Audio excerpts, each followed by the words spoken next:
everybody. Welcome to another live episode of Game Time. Here, our new time, 1:30 p.m. PT on Monday on the Outlaw Nation channel. I am one of your hosts, John Rocha, joined by my man over here, Winston A. Marshall. Don't forget the A. The A stands for quality. That's what it stands for.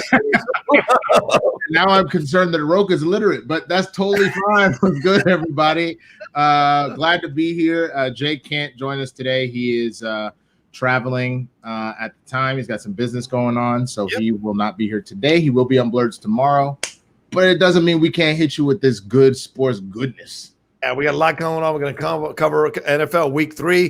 We're going to do a little preview of the NBA Finals with the Heat taking on the Lakers here. Lakers showing up to the Finals for the 975th time in their history. So we're going to have a nice conversation about that. And if we have some time at the end, we'll do a little bit of MLB Playoffs, like prediction or preview, because our third guy riding with us is Kaiser. He's going to join us a little bit. John Kaiser, he's going to join us in just a little bit. He's just got his food. And when he comes in, we're going to jump him on in here and we'll have the conversation with him. Thank you all so much for joining us already here live in the chat. Remember, StreamLabs and SuperChats, they're so essential to this show, so essential to what we got going on. So please send them in. Send in your questions. Send in your thoughts. Have another fun couple of hours talking sports with you all and with people on the show here. All right. And, of course, we should start real quick with Louis Macias, RIP at age 77, running back Gayle Sayers from the Chicago Bears. Absolutely. It's Gale, I think. But, yeah, a shout-out to Gayle Sayers and passing and 77 years old.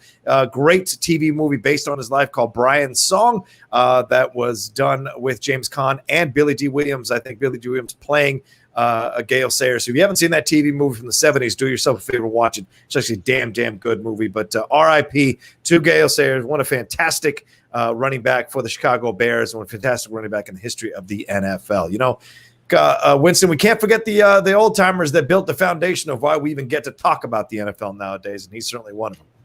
Hey, man, I mean, 1,000%. You know, it's funny because it's one of those things that you don't want to forget about. I think about how even watching the sport now, shit that happened within the last 5 to 10 years, people start to forget. So, you know, you really don't always give the OGs the credit that they're due. I think of so many kids that didn't give Michael Jordan his respect. Right. Nah, Kobe or LeBron. And it's not to say that they aren't doing incredible shit. Of course they are. Right. But like as they went and watched The Last Dance, they're like, oh fuck, this dude was like the real one. Yeah. So you 1,000% got to give credit to those that built this up, you know? Absolutely. Yeah, absolutely. Got to give them a little thick slap. Yeah, a little real quick, you know, hit that real quick. You know? Respect. All right, let's get into it. Will join us whenever he can jump on, and we'll have him on the show and have a little fun with him. So let's start off first. We'd be remiss not to start off with the premier matchup of the weekend: the Green Bay Packers and Aaron Rodgers taking on Drew Brees and the Saints. Saints trying to bounce back here, get to 2-1, but they couldn't get it done. Man, Aaron Rodgers tossed for 3 touchdowns, 283 yards, and the Packers scored 10 points in the final 9 minutes to end up pulling out a 37-30 victory over the Saints. Davante Adams was not able to suit up for the Packers, and they still won. And you know, the Saints are suffering now without Michael Thomas, but it seems like the Saints are missing Michael Thomas more than the Packers were missing Davante Adams in this game. Alan Lazard stepped in for Davante Adams. I never heard of him. I don't know if you had, Winston. I never heard of this guy. He had 6 passes for 146 yards, including 2 for 48 yards and 72 yards downfield. Pretty incredible stuff there. Rodgers also tossing a touchdowns to tight end Mercedes Lewis. Remember him, and tight end Robert Tonyan. So pretty incredible stuff. Aaron Jones got himself a touchdown as well. Alvin Kamara for the Saints. He ran for 197 yards from scrimmage, scored twice on short passes from Brees. And included in that yardage for Kamara, he also broke off a 52-yarder, which was beautiful to watch. He broke 4 tackles and almost got himself into that end zone, I think. Brees threw 29 of 36. That's not bad. Only missing 7 passes for 288 yards and 3 touchdowns. But in the end, it wasn't enough to get the job done. And Green Bay has scored 40 points in New Orleans and 43 against Minnesota and 42 against Detroit. So right now, Winston, Green Bay is looking like they have fixed some stuff from last year, and they're looking even more powerful going into the season as they start 3-0. Yeah, I mean, part of it has to do with the fact that the Packers have an okay defense. It's not great. But the big story is Aaron Rodgers always, which most quarterbacks do, is infinitely better having a competent running back. And Aaron Jones has proven he's that dude. Like, I mean, the fact that he pulled off, like you said, I mean, only 2 receptions this particular game. Yeah. The fact that he got, 69 yards and 16 carries and a touchdown, I mean, that by itself is making him a threat. And in other games, he had put up insane rushing yardage along with touchdowns. So you're having to respect that. Yeah. And I think the other thing that we're seeing here, like, they both didn't have crazy games. 3 touchdowns is really good. And you did break 250, which is also pretty good. But if you notice, most of the passes out of Breeze were less than 10 yards at a time. Yeah. He didn't throw downfield. And I would make this wager, man. I think that Breeze, just like Brady, doesn't necessarily have that heat this year. Yeah. And I think that part of what's going on is that has been happening for a while. Yeah. I think that when you have a player like Michael Thomas, you feel comfortable being like, I'm going to throw it in the vicinity and you'll figure it out. Right. I don't think he has as much faith in his other receivers to be able to air it out like that and be like, they'll get it. They'll figure out how to get the ball, like whatever. Because Emmanuel Sanders is mad good. I mean, look at the career he had, like Denver, Pittsburgh, and now here in New Orleans. Absolutely. But he ain't a freak like Michael Thomas or like Julio. 49ers too. Don't forget 49ers too. He was in the Super Bowl last year. I forgot about that. He was up there. So you know what I mean? So, like, I don't think Drew has enough faith in people like that with his arm not being at maximum capacity. And I think that that's ultimately what's going on here is you're dealing with a Drew Brees where age is catching up to him. All these cats. I mean, Aaron still looks like he has the sauce, but he's not. I don't think that Aaron will ever get back to that 100% that he was. He'll show flashes of it in certain games. Remember when Aaron Rodgers used to ball out every fucking game and, like, if you had him in fantasy, that was like a guaranteed win just because of the shit he would do? Yeah. I think those days are behind him. I think that he will still have some of those games, but he's not going to have them every game. I think the greatest move Green Bay did was draft a quarterback because they pretty much lit a fire under Rodgers' ass, and it looks like it. And I think this is the last gasp, or next year might be the last gasp of this classic Aaron Rodgers quarterbacking performance, and we'll see how far he could take him this year. But I agree with you on Breeze. That's the one that's really kind of becoming more and more evident, dude. He's starting to become a dink and dunk quarterback, and not having your premier receiver, I know, does affect you, but look at what Aaron Rodgers did. He does exactly what Brady used to do, which is make nobody a star for a couple of games because he can just get receivers want to play for him. With Breeze, you don't get that same vibe, and maybe, and this is, I know maybe I might be out on a limb here, but remember all that stuff in the offseason about the flag and everything else. Maybe some of these players don't want to lay out or put out as strong for Drew as they have in the years past. That can affect you, man. It's certainly possible. I think I my buddy was like, who's a big Saints fan. He's like, see, look at that. Black people got all pissed off because Drew wasn't allowed to MAGA anymore, and now all of a sudden he just lost everything that makes him Drew. Exactly, man. Don't mess with your teammates, man. I know, but I honestly think, and this is like, Drew got a lot of kids, man. Drew got a lot of private school to pay for. One of his kids is obsessed with Jordans and shit. So he got a lot of Jordans and Yeezys to buy. And I honestly think, I'm not saying that he doesn't want a ring. Who doesn't want a ring? Right. So close.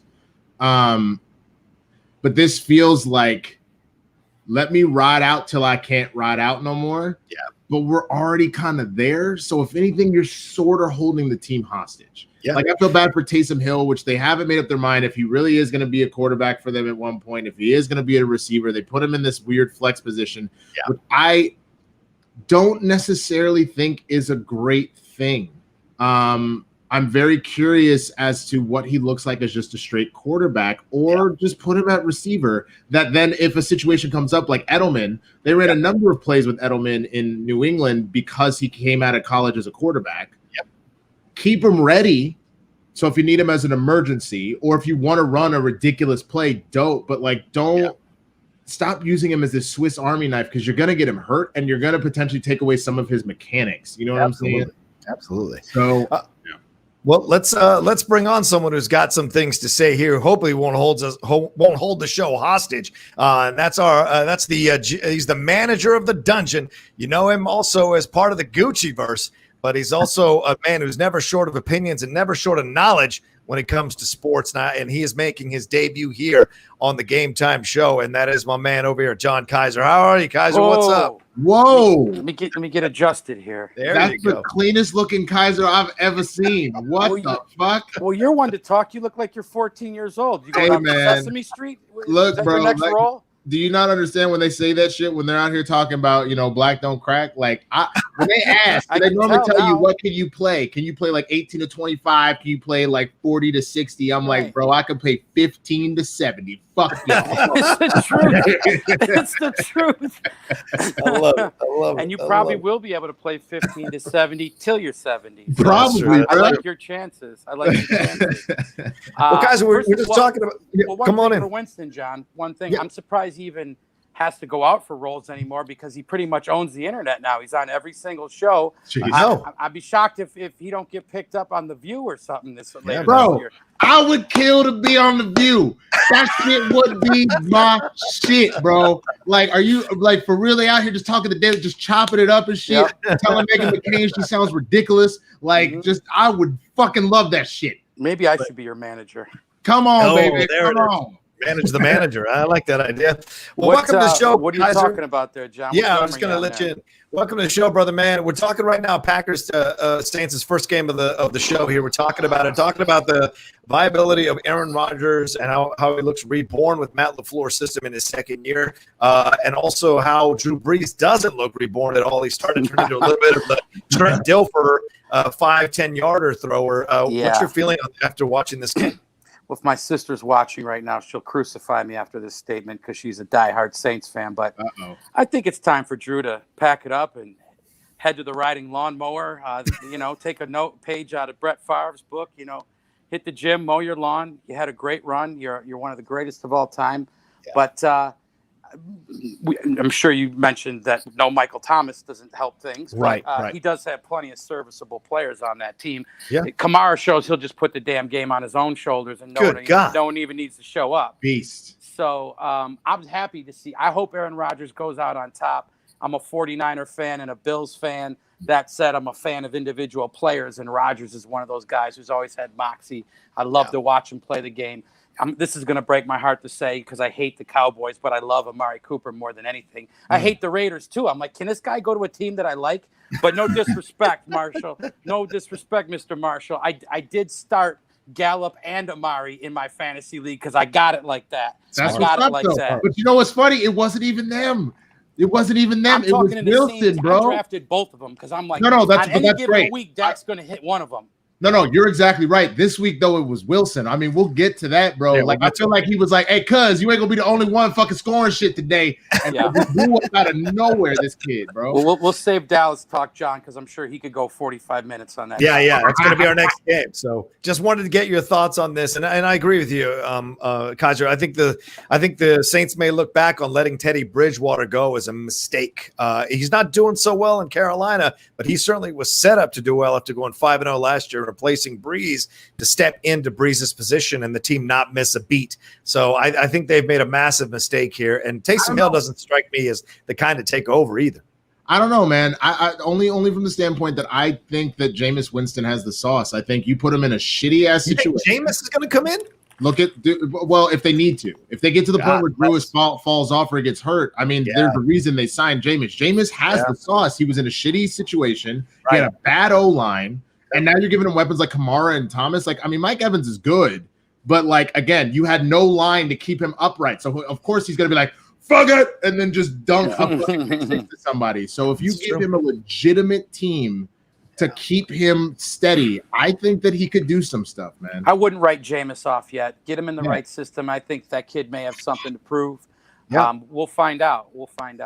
Well, he had that offseason surgery on his eye. Supposedly now he's fixed his blindness, and we'll see if it actually works. And we saw RG3 kind of get reborn so far under the Ravens. So it certainly is possible to see Jameis slide in and do something as a backup to Drew Brees. Wouldn't that be an insane story to have Jameis kind of find his way back with the Saints? Wow. The RB3 story breaks my heart because he was probably my favorite player coming out of that draft class. Oh, yeah.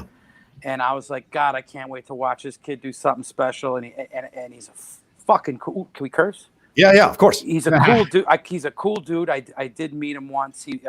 When I was with working for Morgan back in the day, and I took a picture of him and Morgan. And the dude is just a sweetheart of a kid. Got his head on straight. He's funny. He's cool. And man, I don't know if we'll ever see him, do anything special in this league again. But God, that breaks my heart. That his story is a tough one, man. I agree. And as a Skins fan or as a Washington football team fan, it was tough to have that glory of 1 year fade away immediately because of mismanagement by Shanahan with that injury on RG3. I mean, the only thing that's interesting, Kirk Cousins, we don't put faith in him now, but when he was there, he actually did work for y'all for a couple years before. In the regular season, sure. But when the chips were down, that guy couldn't rally us. He was crazy. But how many people do that, though? How many quarterbacks can we point to that and go, yo, regular season, you're doing it? Like Matt Stafford is honestly one of the most consistent. True. Unreal. Trevor's consistent. Like you can hit that deep ball, whatever. And the minute it's time to make the playoffs, get past the first round in the playoffs, all of a sudden they disappear. So that's not new. But look, it's something funny is you compare a guy like RG3 and his body frame and the way, and compare that to a Matt Stafford or a Ben Roethlisberger who are built like water buffaloes who can get hit 1,000 times, and maybe they'd be down for a week or two, but they're still here, however many years later in this league.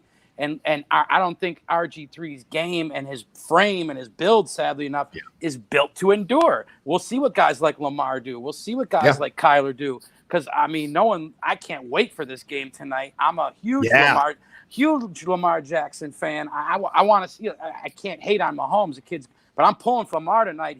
I got to say this, and this is a sad day that I got to admit this. Watching the Baltimore Ravens is my favorite team to watch play football right now. Because I played college football, so I'm a fan of players and systems. And I love John Gruden. I hate the Raiders. You know what I mean? It's just like I pull for individual people. Watching this Ravens team has just been exciting for me. Now, as a Bills fan too, having this through 3-game MVP Josh Allen, they're pretty damn good to watch too. But I just can't wait for that game tonight.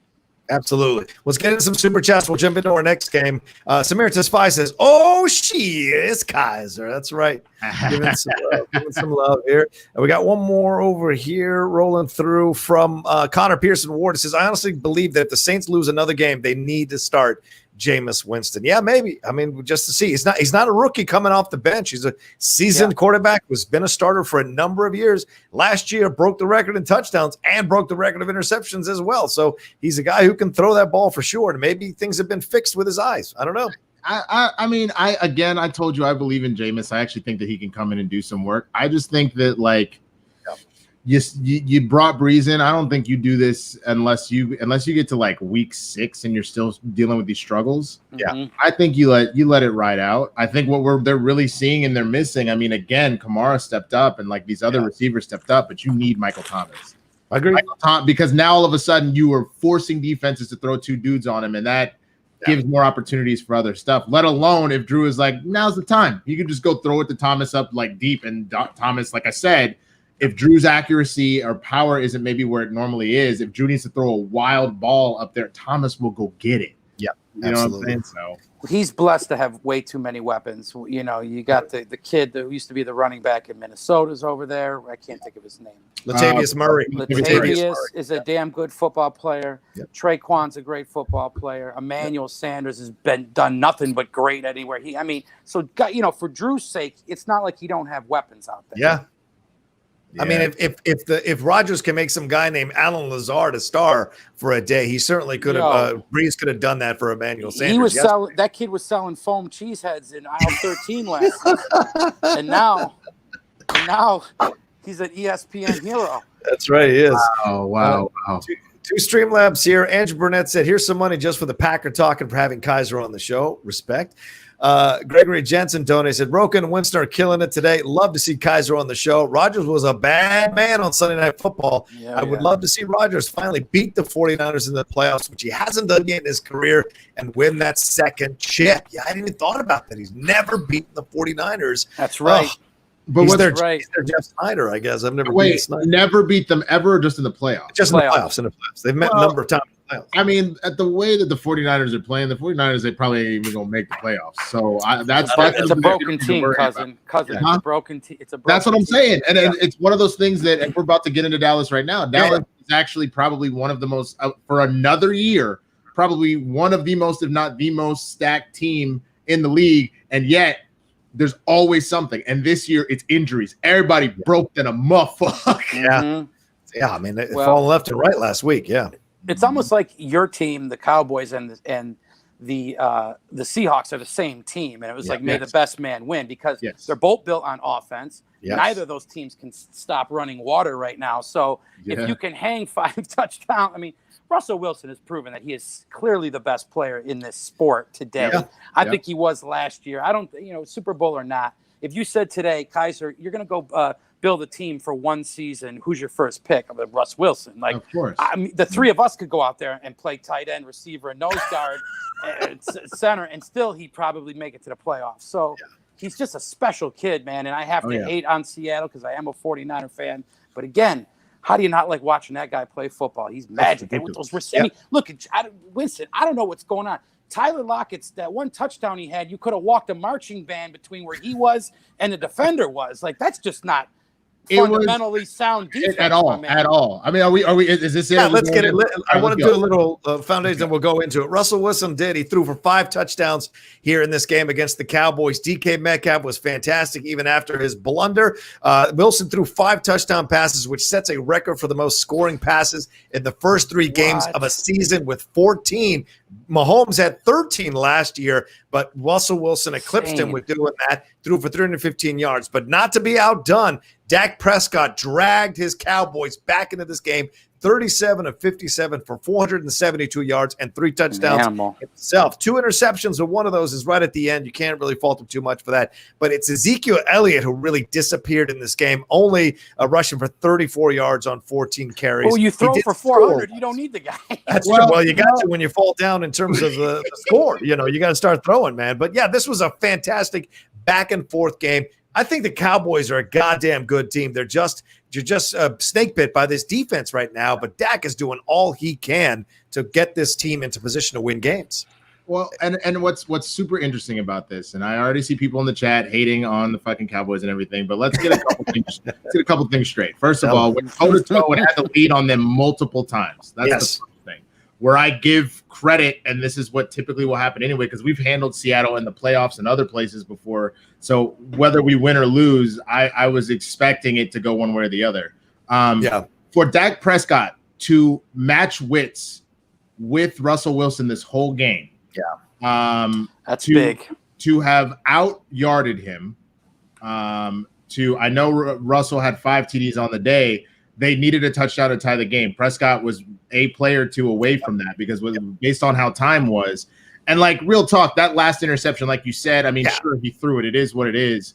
But, you had said to me earlier when we were talking this morning, Rocha, you were like, well, why don't you throw it away and go again? It's like, well, if you look at the play, he just got his bell rung and barely kept on his, like, standing feet. So I guarantee you what's the old saying is that everybody has a plan until you get hit in the mouth.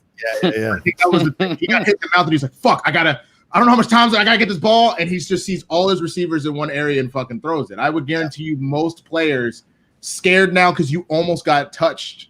And just in that split second, it was a bad interception, sure. But it's fine. The way he played the rest of the game, I would rather see something like that and try and make something out of it versus him just like, no idea where the fuck he is, gets tackled. We don't have any more timeouts, and it's game over. You know what I'm saying? So I'd much rather that anyway. Go out swinging. But look at the shit that came up. We were already talking about Cooper and Gallup and CeeDee Lamb.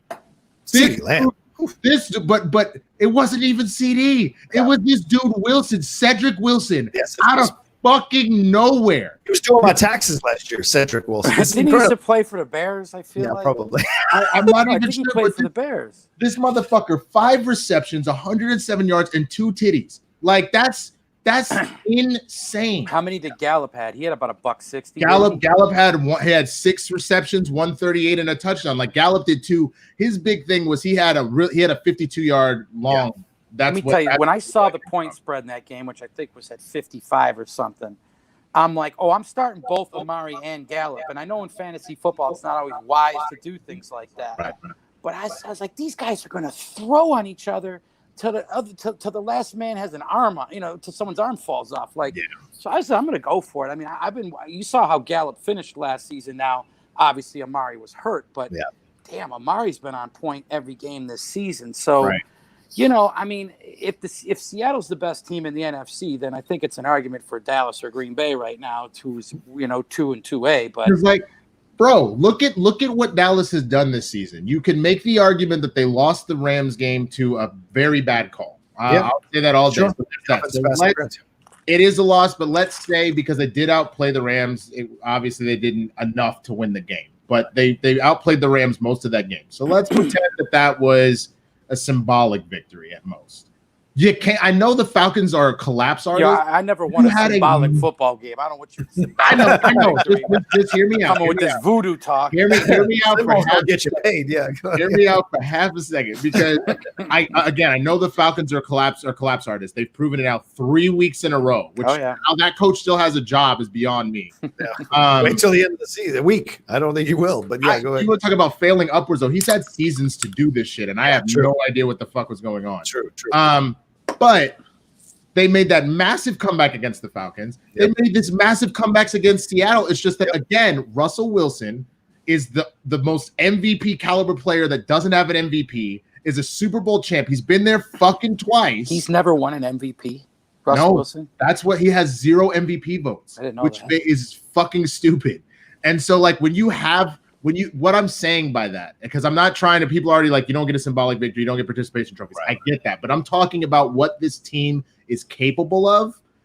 The minute McCarthy gets over himself and stops trying to do bold things to make his establishment like I'm still relevant, the minute the team settles in, and God help us if our defense can get some of these injured players back and they can contribute, then you're really talking about a team that can come in and wreck shop. Now, if these injuries kind of stay stacked, we're fucked. I'll be 100% honest. There's nothing. Your D-line is still healthy, though, right? D-line's healthy. O-line is Swiss cheese. That's the problem. And for Dak to throw for 472 yards and 3 touchdowns with the O-line looking absolutely absurd. Only got sacked twice. Yeah. Twice out of the 11 times he had to drop back or scramble. He only got sacked twice.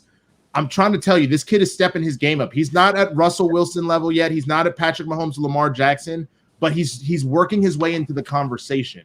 Yeah, absolutely. This is what I texted you this morning. I said, I'm being won over by Dak Prescott more this season than any other season before because he is showing that he's got the heart of a champion and he is dragging and kicking and screaming to do whatever he can to get this team to be in position to win games, no matter how much they're down. And the team responds to him. It's that defense that's not holding up their end of the bargain and some of the play calling as well. But once again, it's the first year that Mike McCarthy's coaching Dak, so there's going to be some kind of figuring this stuff out, some learning curve. So as soon as they get that squared away, the Cowboys can be a dangerous team. If they sneak into the playoffs, I do not want to play the Cowboys on a wild card weekend or opening game. I don't want to play this thing because Dak Prescott is showing you now he can comfortably throw for a lot of yards per game, no problem, and hit his guys for long yardage. So it's not like he's throwing like a 3-yarder and they're running 47 yards. He's tossing 52-yarders, 43-yarders. Well, the last thing I'll say before I pass it off to Kaiser is that, like, the other thing to keep in mind is, and I remember watching this stat at the start of the game, I was like, oh, shit, this is going to be a shootout, is that the Seahawks had the 32nd worst passing defense in the league, but they had the second best rushing defense. Right. And the Cowboys had the second best passing offense, but they had, I think, only like 8th rushing offense right now. And that was the thing. When you're facing a rushing defense that good, Elliott got completely shut out. And Elliott is arguably the top 3 best back in the league. So, like, for Dak to do this without Elliott being a threat proves that this tandem is fucking terrifying. Yeah. And so, like, that's that's the thing that I think is going to be really interesting to watch going forward. You know, everybody's like, we tried to warn you about McCarthy and he doesn't have a defense. Again, our defense, along with our O-line, is broken as fuck. You're missing your two best linebackers in Van Der Esch and, Sean Lee, because he stays hurt. But you know what I'm saying? So if all of a sudden everybody's healthy, then this is a team you don't want to come up against. Absolutely. All right, that concludes another Dallas Cowboys podcast. I'm your co-host, John Landry. This is Danny White Jr. over here to my right, and as always, Winston Marshall, who makes it about him. 15 minutes, bro. That's it. I only took 15 minutes of show. You should have seen my rant about Oklahoma City one time. Oh, yeah. It took 30 minutes to get through that fucking rant. That's true. It's true. We didn't have any NFL news. Now we got a lot of NFL news to get to. I only wish I had my laptop. I tell you, I got more hardships and troubles with computers than anybody in the world. You guys know I'm working on Love Island. Not only is this reality show breaking my soul, it's starting to break my hardware. I'm down to a phone. I got this. I got 2 Perrier waters. Thank God I still got toothpicks. I still got that, but I'm about to get out of the bubble. I got 2 days left on this show. Nice. So I told John, I said, look, I'm going to be freewheeling it. I'm not going to have stats and numbers in front of me. I'm only going to have what's going on in my head. And so I only got to see some limited highlights from limited games. But the last thing I'm going to put on this, because I think we've talked about this game enough, when you're seeing scores like this and you're seeing quarterbacks go off like this, it almost feels like the NFL is building a game conducive to this. They want to see, because I think with rule changes and all that, and I'm not saying that makes these guys any less better players, because you still got to hit your throws and you still got to, be perfect. But I feel like I'm seeing these scores, and I don't know that I've ever seen higher scoring games in my life. Maybe that has to do with something with lack of preparation and training camp or whatever. Mm-hmm. But it's a new game almost. Well, I'll tell you, it's an unusual season. But Kaiser, I don't know about you and Winston, but this is a fun season so far. I mean, it's so unpredictable. It's phenomenal. The scores are high as hell, and players are coming to play, and they're having fun playing. And we're seeing backups like Nick Mullins stepping in and throwing for 300-something yards. So it's insane. You don't know what's going to happen every week, and it's fun to watch. I've had so much fun over the last 3 weeks prepping this show, getting to watch all these highlights. So don't sweat it. Sit back, relax, man. I'll give you all the numbers you need as we go into this conversation. Cool. That's my job, man. Let's jump into our next one, and that's the Bears. Let's talk about this right now. Nick Foles pulled his magic in the fourth quarter. I'm going to have to drink a Red Bull if we're going to talk about the Bears. Shit. Nick Foles, 3 touchdowns in the fourth quarter, lead them back against the Falcons. They blew another lead, and the Bears won this thing 30-26. Dan Quinn has surrendered a 16-point advantage in the final 6.5 minutes of this game.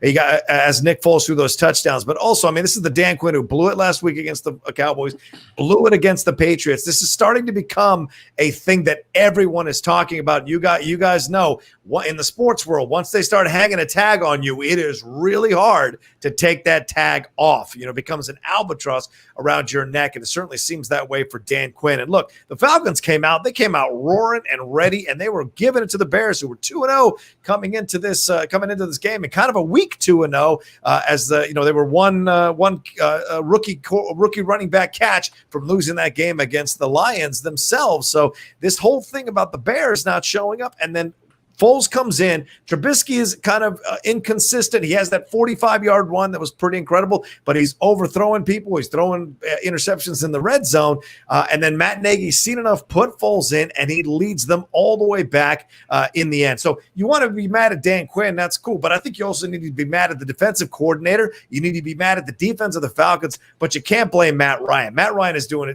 all he can for $21 million to get this. Another guy's going out there throwing 3-4 touchdowns. Exactly. He's doing his thing. Foles finished 16 of 29 for 188 yards in a quarter and a half. Trubisky sat. He said it kind of happened out of nowhere when they sat him. I just accepted the news. I had Nick's back like he's had mine. The situation sucked, but it was just the flow of the game and how it happened. And coach made a decision that he felt was best for the team. All right, gentlemen, you're both managers. Once you pull a player, man, that's it. Like Trubisky, this is it, isn't it? We're never going to see him start again for the Bears unless Foles goes down with injury, don't you think? I think that's the move you started to put in at this point. You don't watch a guy come in. I actually think, though, and this is what's funny, Nick Foles doesn't necessarily do a good job just being like, here you go, be the starter of our team. Go. Right. Like, he either gets injured or doesn't perform the way he's supposed to. Yeah. Nick Foles is that dude that he's down with OPP, other players' position. If you fucking get your starting role, he's going to embarrass you. Yeah. That's what happened. Carson Wentz got hurt, and he took that team to a Super Bowl victory. He became a Super Bowl MVP. Like, on top of that first season, I think it was after Vic went down and threw 7 touchdowns on par with Peyton Manning. There's something in his blood that if he smells, I can steal something from you, that he just balls out like it's nobody's. But Winston, let's be honest. The Bears ain't going to a Super Bowl this year. They got no damn chance. No. Let this kid Trubisky. I mean, it's only week 3. Let's find out what this kid's really made of. We know Trubisky. You need to find out what he's made of. Listen, it's only week 3. It's a weird season. The kid's obviously got some moxie. I at least put him out there 2 more weeks, and then and at that point, if you really think, I mean, I don't think there's any reason to put in Nick Foles yet. Yeah. Okay. By the way, who did the Bears even play yesterday? Because I missed that one. The Falcons. I'm just saying the Falcons. They blew another lead, a 16-point lead.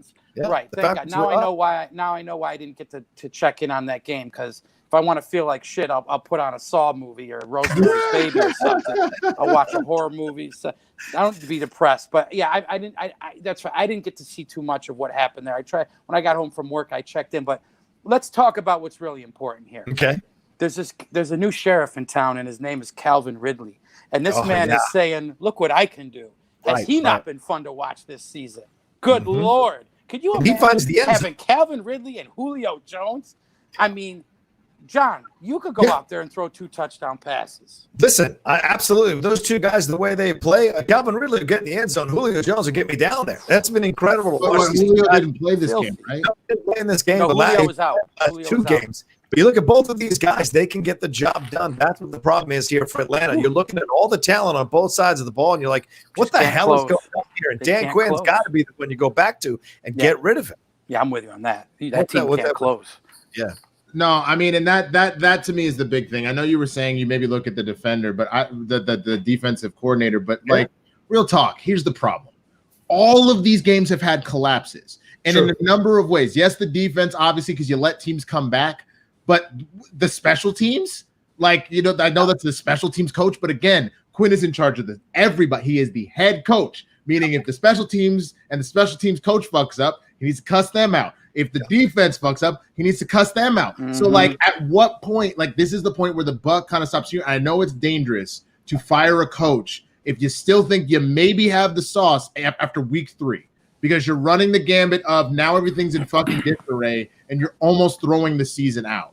But at the same time, these have been such epic collapses, which he was a part of when the Falcons fucking lost the goddamn Super Bowl. At what point do you go, this is it. We gotta get out of here, bro. Like that's enough. And the other thing is, Matt Ryan, like, decision-wise, did fine throughout the game, but like, he didn't have a good game. He only threw for 238 and a touchdown and an interception. His QBR was 44.9. So like, considering Nick Foles had more touchdowns and almost as much yardage in the, what did he come in the end of the third? Yeah. And did that, and Matt Ryan did all of that in a full game. Yeah. That goes to show that Matt is playing not bad, but he's, like you said, he's got Ridley. Yeah. He's got Julio. Gurley has seemed to, he's kind of done. He's a little washed, but he's showing signs of life. He's scary. He's scary. So, like, he had a good game too, didn't he? Did he rush for 60 and a touch or something? 80 yards and a titty. Yep. 80 and a touch. Okay. But we're looking at Matt Ryan possibly sliding into the Jake Delhomme territory. This could be where we start to see the right off the cliff, man. It's possible. That's what's up. No, I'm been there for a while about that. All right, let's hit some super chats and Streamlabs before we move on to our next game. Real one. Ferris Muthana, how's it going, man? He says, no one circles the wagons like the Buffalo Bills. Little Chris Berman reference there. Am I right, Kaiser? Woo! Well, let me tell you real quick before you go to the next stream. Here's the thing. Okay. I think Winston knows this. We talked about this. Mm-hmm. I grew up in Rochester, New York, which is Western New York, which is closer to Buffalo. Good soccer country. So I'm not a Giants fan. I'm not a Jets fan. That's all those people, south of the Finger Lakes area. I grew up hating the Buffalo Bills because I was a 49er fan.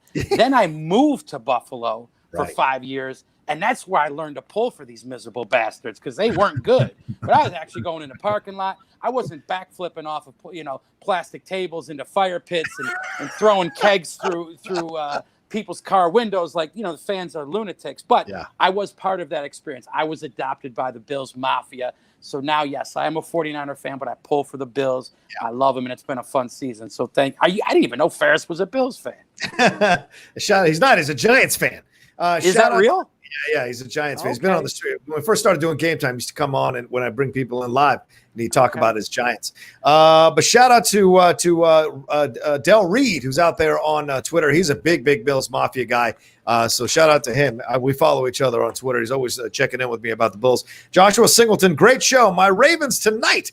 Sorry, Winston, but the Cowboys will get picked off against the elite teams. 8-8 is enough for that division, though. I agree. I disagree. I mean, I can't argue one way or the other about what our record will be because, again, it's on injury. But if you literally look at the games, I feel like people are not paying attention to these games. Yeah. The Cowboys are fucking balling. But then literally all of a sudden, the dude that has 3 sacks in a game fucking cracks his collarbone. And now all of a sudden where we were like, ain't nobody fucking getting through this, they can't hold shit. So like I'm not gonna make excuses as far as saying if you lost, you lost. But I'm trying to say, what y'all should do is continue to sleep on the Cowboys the way y'all slept. Why anybody gets you going is I don't know why. I don't know why. You can keep doing it if you want, but sleep on the Cowboys the way y'all slept on Ace. And then watch what the fuck will happen. Watch what the fuck will happen. I love how things come full circle, Winston. Yeah. Probably not Ace references. God swear, his mind is always thinking. Connor Pearson Ward says the issue, and I think the Cowboys are going 10-6. The issue with the Seahawks secondary is that in the Jamal Adams trade, they got rid of one of their best coverage guys, and Bradley McDougal. Yeah, that's true. That's very true. But that's why Russell's got to work overtime to get them in a position to win games, and he's doing it. So you can't fault him there. I mean, they are one Cam Newton fall across the goal line for being 2-1, but you take those lucky moments when you can get them and to keep you at 3-0. So shout out to them. Alex Tornai says, as a Bears fan, I got to call out the GM Ryan Pace for putting Trubisky in this position. He drafted Mitch, and while he is considered a bust because of the high draft pick, the GM needs to go. That's true. A lot of people have issues with Ryan Pace in Chicago. What do you guys think? Considering you passed on Lamar Jackson, Patrick Mahomes, Deshaun Watson for Mitchell Trubisky. No, he needs to go. It's a fair point. So fair sad. Point. Don Mitchell says here, Rocha, bro, someone give Winston a hug. LOL. Trials of being a Dallas fan. P.S. The Bears are trash. I'm fine, man. Like real talk. I'm used to if you had got me like circa around 2010 to about 2015, 2016, there was like a 5-6 year stint where like we had Dez, Romo was playing top, DeMarco Murray was balling. Oh yeah, DeMarco. Yeah, I probably needed a lot of hugs because that was a lot of back and forth. But I've become so numb to it now. It's the way that Saints fans or Arsenal fans, like, because as an Arsenal fan, they just had a fucking collapse. I don't know if you saw that, Rocha. I did. Of course I saw. You're kidding me? That's my team, dog. Oh, no, get that nonsense. Are we talking about DeMarco Murray now? I mean, how far down this rabbit hole do we got to go? No, this Cowboys going to take us to 20% if he keeps going. I'm used to this. We so close, man. Fuck, we 8-8 again. You know, sure you don't want to do a quick retrospect on Jason Witten's career while we got nothing but time? I mean, Jason Witten, it was old reliable, bro. Catch that shit. Old man running. Just I do love Witten. I do love Witten right now. I didn't know Witten was still in the league. I thought he was calling games now. He's in Carolina, right? No, he's with the Raiders, I think. With Carolina, I'm not sure. Let's see. Connor Pearson Ward said, guys, Ian Rappaport just tweeted that the Texans are bringing in Earl Thomas. God damn it. For a visit. Why didn't we bring in Earl Thomas?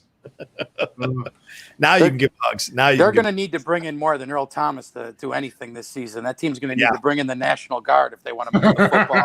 I agree with you. They're 0-3. They're not looking good. All right, let's rip through these Streamlabs before we get into the other games. Christian Alante says, as a Celtics fan, last night was crushing, but I can't be upset about how the season went overall. Tatum and Brown will only get better, and hopefully a few pieces in developing emotion offense will get us over the hump. Big props to Miami, though.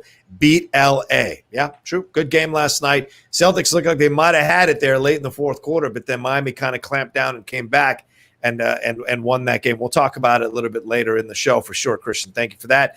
Jake Yacovetta says, how much do I have to donate for Lil Win to burn that fucking Cowboys jersey? Yikes. Agreed. It's the only time – that might be the only time I ever agreed with that lunatic, Jake. Like, how much would it cost? I mean, like, you could replace the jersey. Let's say $500, then I give you $250. You could replace the jersey. What do you say? I mean, nah, you need to give me all 500 because emotionally you're asking me to burn a Michael Irvin jersey, the greatest receiver outside of Jerry Rice to ever do it. Who's Jake's football team? I don't know who Jake's football. Does he Panther fan? He's a Panther fan. Oh, wow. So he's watching just this utter collapse because they had to start over. And I thought he just watched tractor pulls and monster truck jumping and all that. I didn't know football. He shaved his beard too. You should see it. Yeah, well, and that's the whole thing. So he lost everything, bro. He lost he lost his coach. He lost his running back. Yeah. And he looks good, but like they got to figure out what their identity is. Yep. And he lost his essential. What was that? Delilah and what's his name? Samson. His beard, bro. Like I know I look 15 and shit. Jake looks lost. Like that's the whole thing. Yeah. Much love to you, Jake, and thanks for the overlay, my man. Billy Atwood donated. He said, hey, Rocha, much love if the Ravens win tonight. Do you see anyone in the AFC beating them in the regular season? Yes, the Chiefs. I see them maybe losing a game to Pittsburgh. That's it. Well, let's take a look at the Ravens. They'll probably lose tonight. I think the Chiefs want to kind of show out after last week's tough game against the Chargers. It's going to be a brawl. Yeah, it's definitely going to be a brawl. That's a whole lot. Let's see who else they've got lined up for the season. After they're at Washington, they'll demolish Washington next week. Bengals at Eagles versus the Steelers, at Colts, at the Patriots. I don't think that's a given. Then the Titans, Steelers again, obviously. Cowboys, Browns, Jaguars, Giants, Bengals. God damn, that's an easy schedule. Who's next? Wait. Sorry to interrupt. I was listening. Doc Rivers is out at the Clippers. He's gone. Oh, Woj just dropped that news right now. Wow, breaking news. Wow. I'm an Atlanta Hawk fan, so I'm partial to Doc. As we talk about this, there are over 600 of you watching us live. That is insane. That might be the most we've ever had. Kaiser, you bring people. I love you. Please, I think everybody knows what happens when you put Winston and Kaiser together. Some shit's going to get burnt down. Please hit that like button, people. We got only 88 likes, but 600 of y'all watching. We're going to need to get up to 500 likes, for God's sakes. If you're watching this show right now, please hit that thumbs up button. Give us some love. The more likes you leave, it helps elevate the visibility of the show, brings more people over to watch Game Time every week. But yeah, let's get into this stuff. Let's get into this with the Clippers. And is this verified? You saw this? It's the Woj bomb, bro. Coach Doc Rivers is out with the Clippers. Sources tell ESPN. Wow, if Wojciechowski dropped it, it's real. So wow, Doc Rivers. I guess it had to happen. He shepherded that team. They had many chances with Chris Paul and with Blake Griffin. Couldn't get over the hump. Then he's handed Paul George and Kawhi Leonard, and they can't get out of the second round against Wait a minute. He coached Blake and Chris Paul. Yeah, all through that whole era. He was the coach. No. He came in kind of late. Trust me on this. Hold on. We're gonna find out. I'm gonna look up Doc Rivers. Go find out. Career. And we'll see how many years he's fucking been there. I like when he goes into Obama mode. In the meantime, this show's been brought to you by the Dallas Cowboys, the Dallas Cowboy cheerleaders, the state of Texas, and Ribeye Steak. Thank you. Yo, I saw the best fucking meme the other day. It was like, you want to prove that Black Lives Matter? We gotta teach black people to stop getting their steaks well done. And I was like, hell yeah, we gotta teach them to get their steaks well done, bro. Fuck. Man. That's funny. All right. Am I right? Hold Clippers, on. 2013 to 2020. All right. Yeah. And when did they all blow up? What do you mean? When did they leave? In 2017. Blake Griffin left in what year? 2017. After 4 years of being with him. Where's Blake now? Blake He's is in Detroit, Detroit. right? Yeah. Get lost in Detroit, bro. All right. And then let's see, Chris Paul. Chris Paul left 2 years, a year ago or 2 years ago. He went over He to was Houston. there for a couple of years. You were right about that. I will give you that. But it wasn't the entire run of these cats. When does the finals start? Wednesday. Isn't this pathetic? I live in the city of Los Angeles. Yep.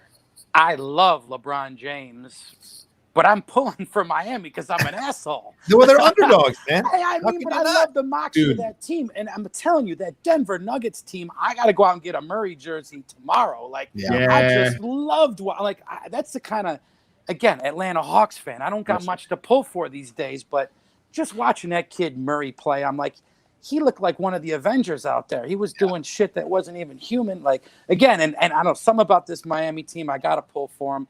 It's a real shitty thing. I know I'm going against my hometown and all, but I'm pulling for him. I'd love to see them. I respect that. I'm very mixed on this, man. I mean, hard. one I will admit, like I said, I always do that. I keep the same energy. I admit when I'm wrong. It wasn't the full run, but it was a vast majority of it. So you're right. Because Vinny Del Negro was there before him. He wasn't doing shit with him. It was a vast because someone brought up Chris Paul. He was the one that dealt with the Donald Sterling situation. So as the players were trying to figure out what they were doing, Rivers was at the forefront of helping them deal with that.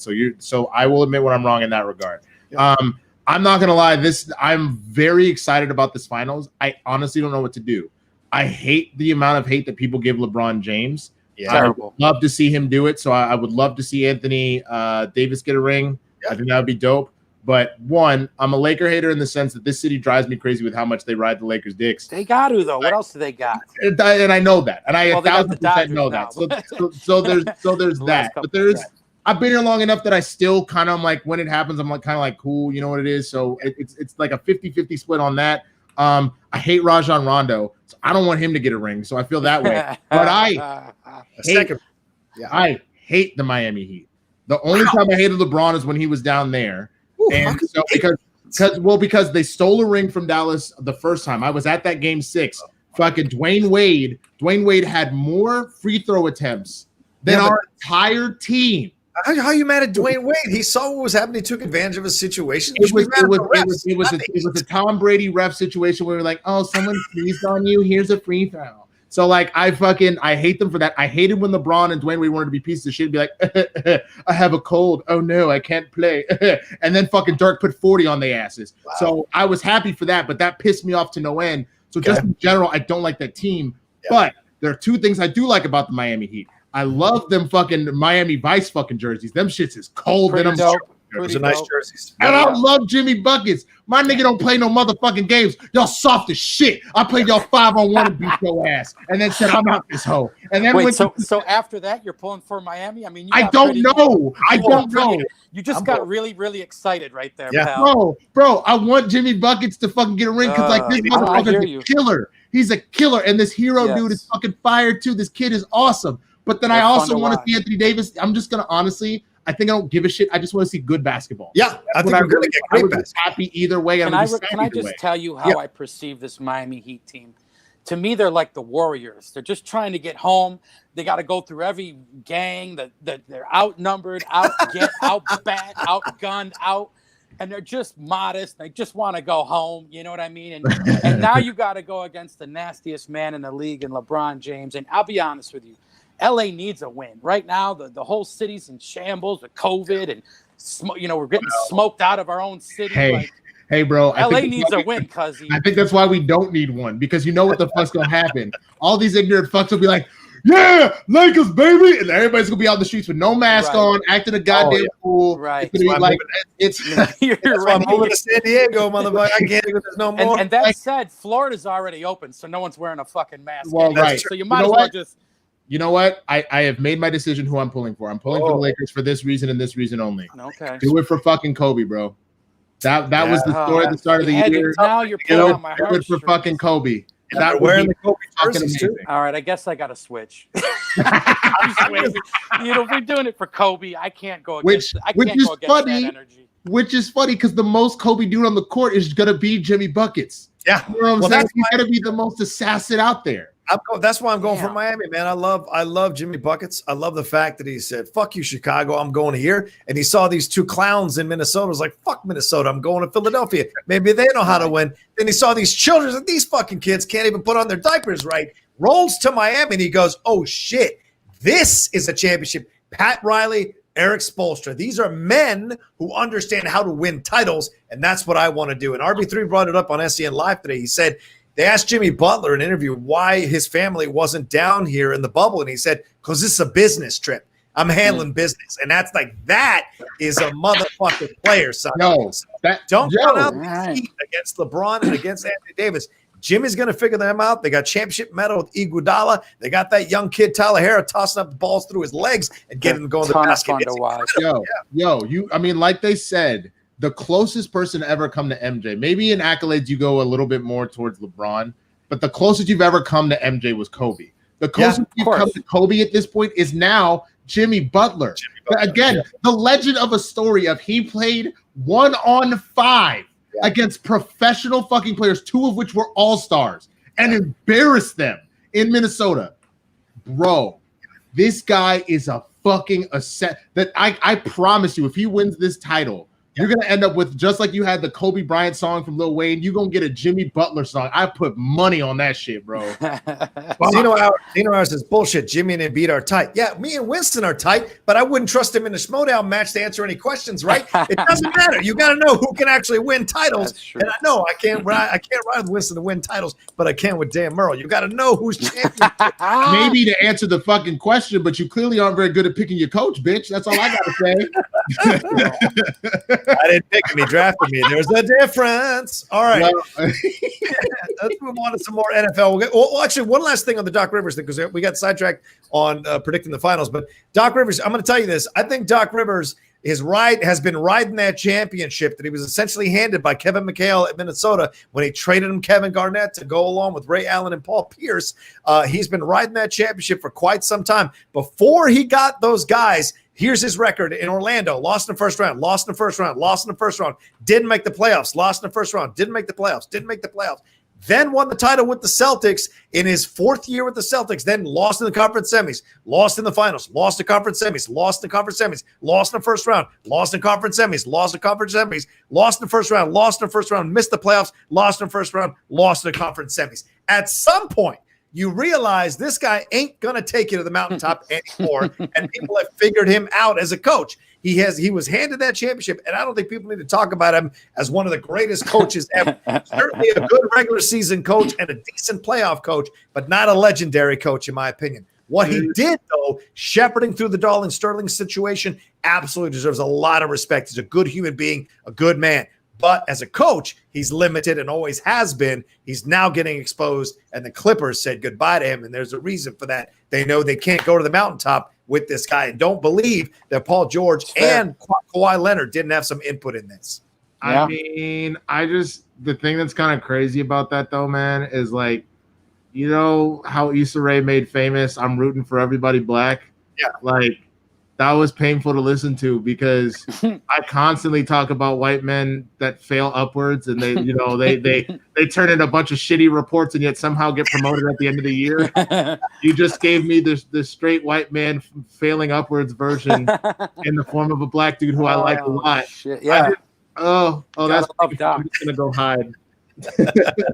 I love Let's move back to some NFL here with the Titans getting things done. Listen, I didn't want to cover the Titans till they had themselves a notable victory, and they damn well did it against these Vikings, 31-30, a squeaker here. Gostkowski kicked his 6th field goal of the game, career 6th field goal of the game, a 55-yarder with 1:44 left to lift Tennessee over these Minnesota Vikings. But Derrick Henry is who you want to talk about here, along with Ryan Tannehill. Derrick Henry rushed 26 times for 119 yards and 2 third-quarter touchdowns. This is the first time they've gone 3-0 since 2008. Tannehill passed for 321 yards and got the go-ahead drive in the 4th quarter for the 6th time in 16 games since becoming a starter. Tannehill, yeah. Good for him, man. They're 12 proven his worth. Exactly, they're 12-4 with Ryan Tannehill, including the playoffs, and they're 15-0 when Henry hits the 100-yard mark. That's pretty incredible. Dalvin Cook Vikings got himself 181 yards and a score. Justin Jefferson, their touted rookie, had 7 catches, 175 yards, and a titty, as Winston might say. As a titty. Tits. But Kirk Cousins threw three interceptions in this game. So you're looking at this situation. The Vikings are 0-3 after paying out Dalvin Cook, after paying out Kirk Cousins, and they've got Mike Zimmer shepherding the ship. What do you take away from this? I mean, Tannehill looks like he was wasting time in Miami. Now that he's got a real coach and a real running back and a real team, he is lighting it up like crazy. But the Vikings look like they are tanking like nuts. Gentlemen? Well, look, I don't know what Tony Stark factory Derrick Henry was built, but that child is a Terminator. I love to see old school football players like that. He's, if he don't remind you of a Jim Brown and, I don't know who does. Like, boys going out there like a tank. High on my draft board this year. There were 2 guys I said, I'm going to get these boys in my fantasy. I'm in 5 leagues. I was only supposed to be in 4. Bateman and Smets dragged me into a 5th. And theirs is the weirdest one. It's like a liquor league. You get paid in liquor. I'm like, that makes sense for you 2 alcoholics. But, Smetsy's having a kid. He dragged me in to be the co-manager. But I said, listen, priority number 1 this season is to get either Henry or Jones or both. In one league, I got them both. And I'm scoring 170 points in that one. Which Jones? Julio Jones or Aaron Jones? No, Aaron Jones. How did you get both? Are you playing with 4 people? Like, no, what the fuck? I know, cousin, it's a keeper league. It's a keeper league. So I got to keep Henry. And I had the 4th pick overall, and I got Jones. So he's out. On that note, I got to go. He's like, I can't believe you got those 2 studs. So that said, I'm a big believer and a big Derrick Henry guy. Yeah. Tannehill, you got to love his moxie. He's got this nasty tight end in Jonnu Smith. Too bad is the kid, the receiver, AJ. I forget is it AJ Brown? The number 1 was he's hurt. The one for the Titans. He's hurt. But look, they're a fun team to watch. Now on the other side of the ball, I think this Jefferson kid has arrived. I mean, he's another kid who I drafted with my last, when you're getting into the later rounds and you're taking I watched him in college and saw this kid is a freak. So he's been riding pine for me in 2 or 3 leagues. I'm about to roll him out now. He's the only positive. Look, Delvin's going to do his thing. Cook's going to go out there and do his thing. Yep. I don't have a lot of faith in Minnesota. I mean, look, Minnesota at home is always going to play you tough. I don't care how good, how bad they are. It's a tough place to play. Granted, the fans aren't there, so you aren't quite getting that experience. But hey, they don't win. The Titans are the most exciting team in the league, but they do find a way to win. They went to the playoffs. They made their mark. I think they're going to be. Maybe they play spoiler this year. I think they're going to be an interesting team to watch. Someone asked earlier, one of the fans, and by the way, Winston, if you can hear us, I can't see you or hear you. So I don't know what's going on with your camera. Fix it, brother, and I'll bring you back in. But you look at he did give us the wait a minute sign, like maybe there's a pizza at the front door. There he goes. There he goes. Wasn't a pizza, but there was I'm balancing a bunch of shit at once. I have a really important FedEx package come, and they've not shown up twice. And they're like, well, we can't get in the building. I was like, then call me. Yeah, how it works. So they just called and they were like, well, we still can't get in the building. And I was like, well, if the driver won't call me, just take it to the station. I'll pick it up my fucking self. So I just had to get this taken care of for some business that has to happen this week. So that's no worries.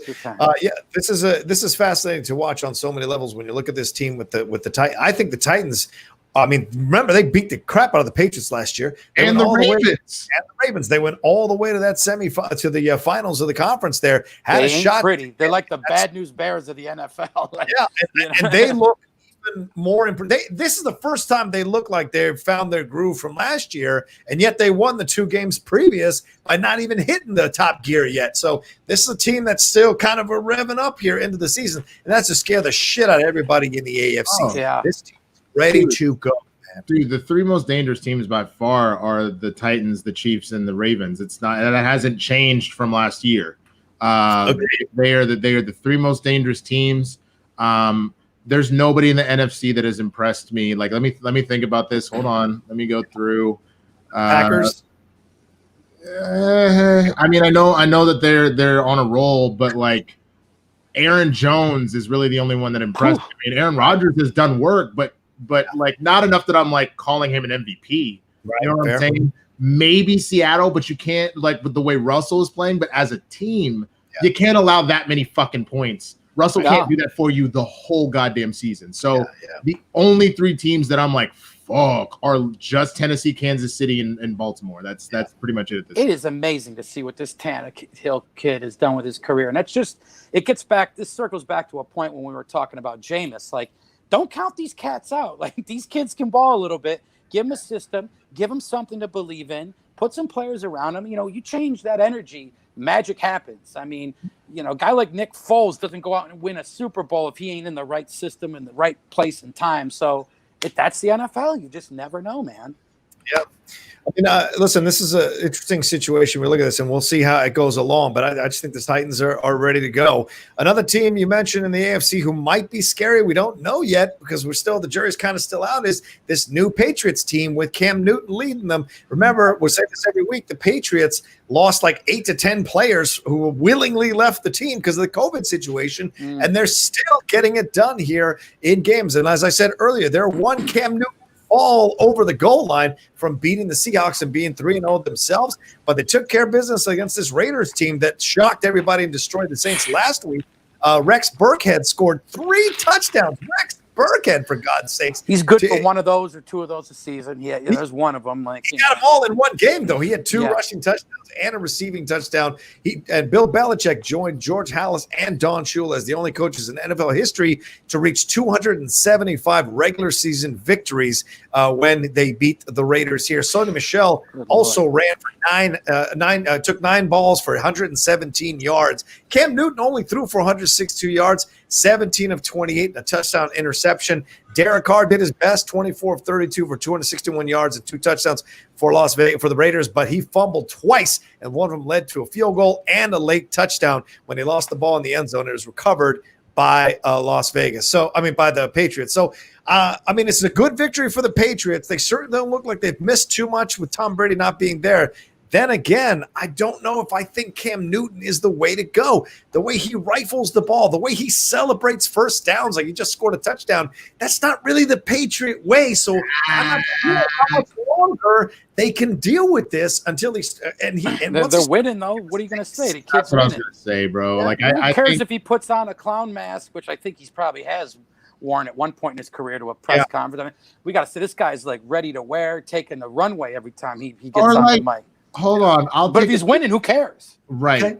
Exactly. I mean, hold on. I'm gonna take a photo of you of this like dread perm he seems to be having in this press conference. I'll send that over to you. I'll send that over to you, Rocha, so you can put it on the thing. Okay. But like, I agree in the sense that I agree with both of you. So Cam has proven that he has the sauce. Like he's throwing bombs that Brady hasn't been able to do for years. He can't so throw, there's that.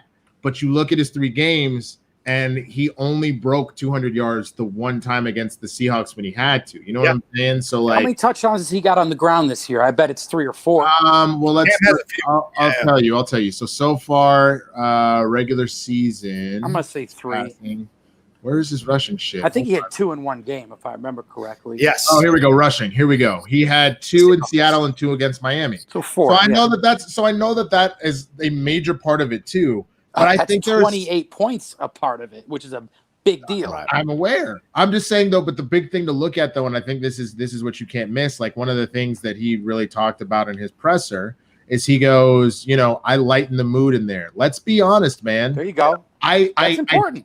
1,000%. Cool. The Belichick way, all that shit. Obviously, he's won rings, stuff like that. But let's be fucking real. If you are not having fun in that fucking room, you're gonna watch shit implode. Yeah. And if you need proof of that, things were moving at all cylinders in New England. There's a reason why dudes come in for a year and then get bounced because they are willing to put up with the Belichick way to become a champion. And they're like, I need to get the fuck out of here. Like, I can't. I need to get the fuck out of here. And so I think for the first time, maybe even Belichick is seeing this out of Cam, and he goes, maybe it's not a bad idea if we go and have fun. Yeah. Like, let's actually be a team that looks like we enjoy ourselves. It's not all. And let's not forget, Belichick had the biggest clown in the NFL in his locker room, and Rob Gronkowski. So true. You had that. These guys are fundamentally the same dudes wearing different clothes. You know what I mean? Exactly. Well, because Gronk's out there in a tank top, and Cam's out there in a blouse. I totally get it, man. Like same difference. Yeah. Yeah, it's insane. I mean, Yeah, I mean, if the owner can get a handy, I guess Cam can do his things on the field too. I guess so. I guess it's a more relaxed Patriots team now with everything that's happening. But I like how Cam's playing for them. I just worry sometimes that his need to be the center of attention could blow up in his face, and one of the players or some of the players might pull him aside and have a public talk dressing down of him in the middle of a game. I'd hate to see that happen because I like how he's been playing, but you just never. The smart way to play this is let him be his colorful Cam self. Yeah. Still adopt the system and understand what, read the room. If Cam can read the room and the system can read and allow Cam to be Cam, it should be a symbiotic relationship and let these kids go play football, All right. That's what I was going to say. That would be my other thing, though, is that I got an argument with a friend of mine who's out here be like, I hate it when players be out here be like, let's go and whatever else. And I'm like, but you need to remember a couple of things. First of all, they are where they are because they were the baddest dog in the yard. And that could be either from I am the silent assassin, I come in and do work and there's nothing you can do about it, or they're still equally as talented and powerful, but part of the reason why they get you is because they fuck with you mentally. Yeah. That honestly is what a lot of people like. Just that's a big deal.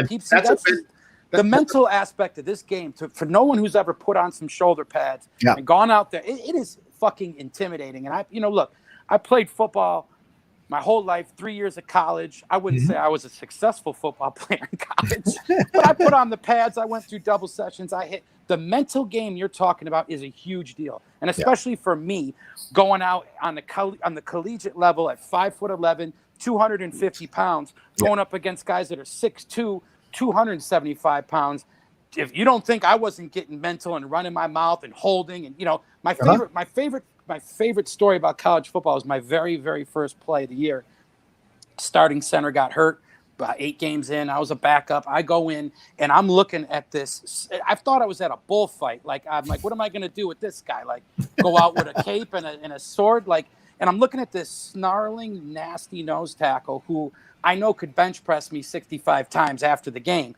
And what do? I see him ready to jump off the line, and I pull my left foot back, and I let him come at me with everything he's got, and I let him fall onto me. I grab his jersey, I pull him down, and I'm holding him, and I'm saying, it's tough to make a tackle when you're laying on your stomach, big boy. And I'm just getting in his ear, and he's like, motherfucker. And I just had this kid's head all over the place. Yeah. Now, that's what you got to do sometimes to win. Now, I know I was cheating. Clearly, holding's illegal. But look, he had a clear weight and height advantage. Yeah. John, I got to even a score somehow. I hear you. That's why the scariest ones, because some people have like a 7 at the talent and a 10 on the shit talk. Some have a 10 on the talent and like a 7 on the shit talk. That's the scariest ones that are 10s on both. So you're talking about you're talking about like the Michael Jordans of the world. You're talking about the LTs of the world. Right. Those are those cats. Larry Bird.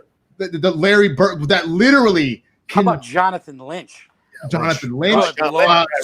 Serena Williams. Oh. These are the cats that they go out there, and not only can they do a serve that you've never seen before, a dunk that you've never seen before, they'd be like, and that's why your mama don't even love you. Like they hit you with shit like that. That's where they're like, what, you did what? You didn't say hi to me in the restaurant? I'm about to drop 50 on your ass. Like that is the scary shit. And so the thing with Cam talent-wise is at that 8, maybe even a 9. But I wouldn't put him at a 9 anymore, cuz maybe not anymore. He's maybe at like an 8 or a 7 now. But at his peak, he was clipped at a 9. Well, so him hitting with the Superman and the dab on you, if you don't like it, then fucking stop him. Yeah, there was a time in Cam Newton's career. There was a time in Cam Newton's career where he was so scary. No matter what their record was, no matter who their coach was, nobody wanted to play him because no one knew what he was going to do. Now, let me tell you who the new Cam Newton, the old Cam Newton is the new Josh Allen, except Josh Allen can throw touch passes in his 3rd career that Cam couldn't hit in his 3rd career. Josh Allen is Cam Newton. Let's get into that next real quick, Kaiser. We'll come back to you real quick. But yeah, here's Cam Newton. Yikes. All right. That dread perm, baby. I love it. He looks like he's going to a wedding at CeeLo Green's mansion or something. Like CeeLo's marrying off his first kid, and Cam is, the godfather of the child. I mean, he looks Huggy Bear vibes from them. We get Starsky and Hutch Huggy Bear vibes. I was gonna say, like, he definitely looks like, he is that auntie that just adopted their second child. You know what I'm saying? Like very, very proud. It's like, yes, no, we found young Jamal at an orphanage, and we know that he was looking for a family. So we were. I'm sorry. Sports needs color. It needs levity. It needs fun. And Cam is a shining example of that. I agree. I don't care where Cam goes. I mean, look, I hate the Patriots. I mean, the whole state of Massachusetts, can get flushed down the toilet. That said, I'm a fan of players. All right, I'll give John F. Kennedy. He was one of the good ones. Roxy might be climbing through here and killing you. All right, I'll give Roxy a little bit. She's one of the good ones too. But that said, I want to see Cam succeed. I love to see a kid like that prove the haters wrong. Yeah, I agree. All right, let's move on to Josh Allen, who you were just mentioning here. Kaiser, the Buffalo Bills section of the show here. He's finally made the top area of the show, Josh Allen and the Bills. He threw 4 touchdowns in this win against the Rams, rallying them after the Rams had rallied themselves down from a 25-point deficit. Looked like the Bills were just going to stomp all over Los Angeles, but they came storming back into this thing. But Allen bailed the Bills out by completing a 3-yard pass to Tyler Kroft with 15 seconds remaining to secure a 35-32 victory for them. And Buffalo was up at one point 28-3 with 8:05 left in the third quarter, and somehow we got to a 32-30 score by the 35-32 score by the end of the game. Allen had 24 of 33 for 311 yards and those 4 touchdowns. Also scored on a 1-yard run himself. He's had a hand in 12 touchdowns, the most in history through the first 3 games of the season, and that beats even Jim Kelly, who was at 10 in 1991. And it's the eighth successful fourth quarter comeback for Allen in 3 seasons. And Goff did it. Goff was no slouch. He went 23 of 32 for 320 yards himself with 2 touchdowns and an interception. Sorry, go ahead, Kaiser. John, I'm going to say this. How blessed are we, fellas, that we got to see the Super Bowl yesterday? Like, that was a Super Bowl game. I don't even know if the Super Bowl will be better than that. I mean, that was a straight-up Super Bowl. Are making a Super Bowl. I don't know, no, dude. As far as the way that game went down, I mean, it was great. It was a great back-and-forth game. Yeah. 2 undefeated teams, that to me was a Super Bowl game, man. Okay. I enjoyed the hell out of that game. Yeah. I know, look, my heart rate was at 200, but still. Mm-hmm. I mean, first of all, I done told y'all motherfuckers to stop sleeping on Cole Beasley. I done said that.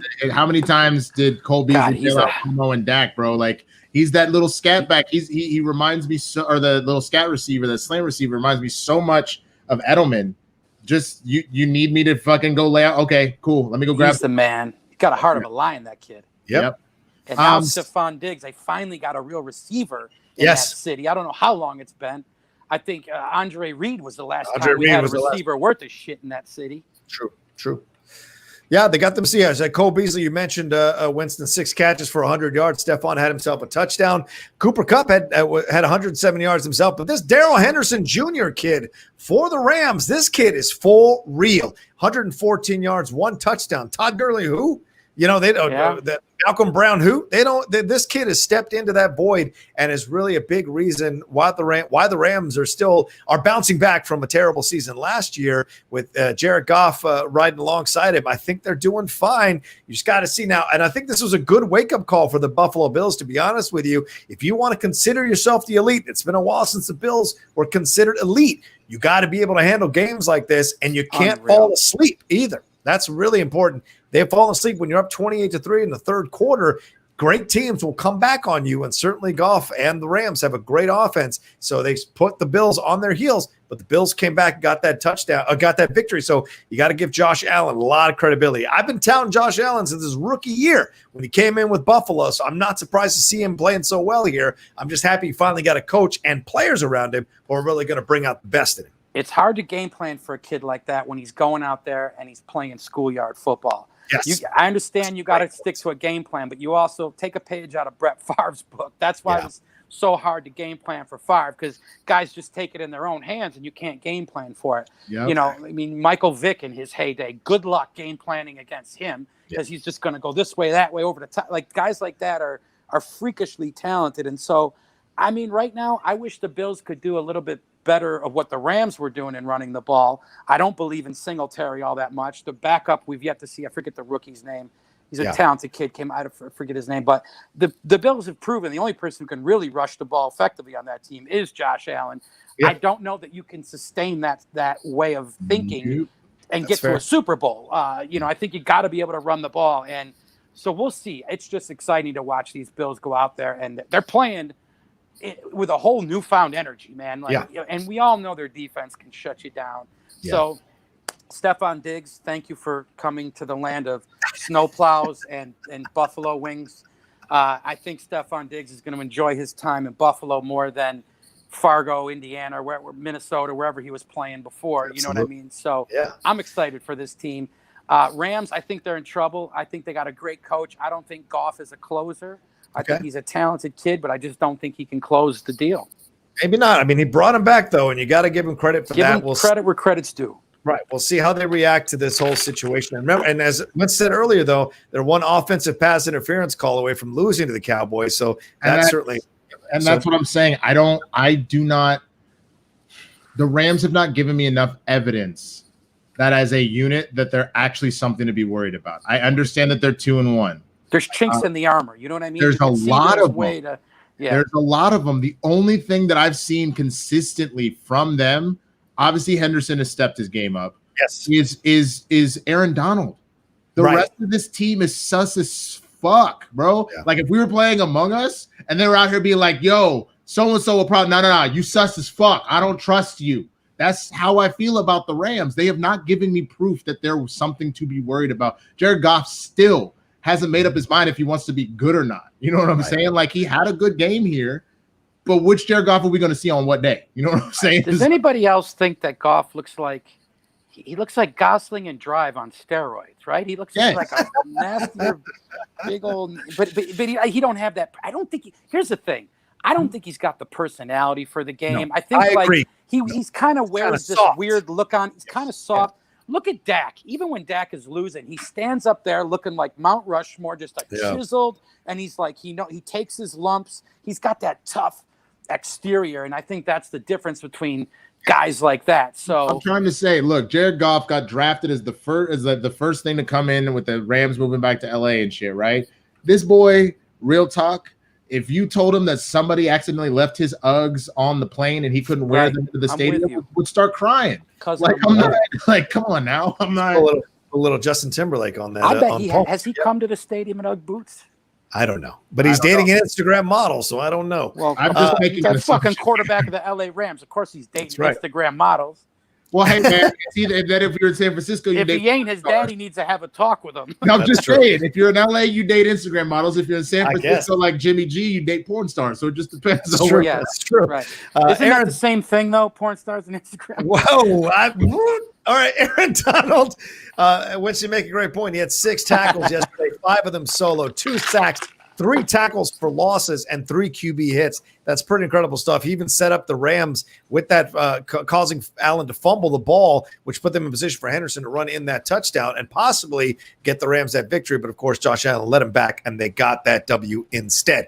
All right, let's move on to our last game in the big section here of the start of the show. I know we're an hour and a half into the show and finally finishing this section. But the Pittsburgh Steelers, Big Ben and James Conner, they finally combined to lead the Steelers to a victory of note, beating these Texans 28-21. Deshaun Watson signed that new contract. He's 0-3 right now with the Texans. Pretty incredible. Bill O'Brien is a crap coach, and hopefully they're going to let him go by the end of the season. But yeah, the Steelers took care of business here. The defense of the Texans wilted late, giving up a 12-play, 79-yard touchdown drive to the Steelers here to lead to the victory. James Conner getting that touchdown to put him up 28-21 with 6:24 to go.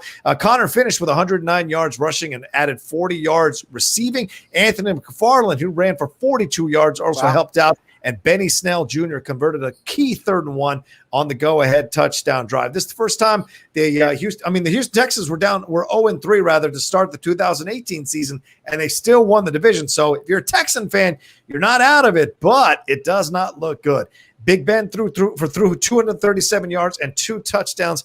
He also passed Mike Webster, for those of you old enough to remember Mike Webster, for the most amount of appearances by a Pittsburgh Steeler in a game. He was a center called Iron. He was nicknamed Iron Mike. So I put the Steelers up here because they finally got a victory of note against these Texans, because Deshaun Watson's a damn good quarterback. But, I mean, the Steelers are 3-0. So are they? This is the quietest 3-0 I've ever heard from Pittsburgh, don't you think, Kaiser? Well, that's a team and a franchise that I actually kind of pull for. I always like their moxie. I didn't believe in Connor. I thought that he was good.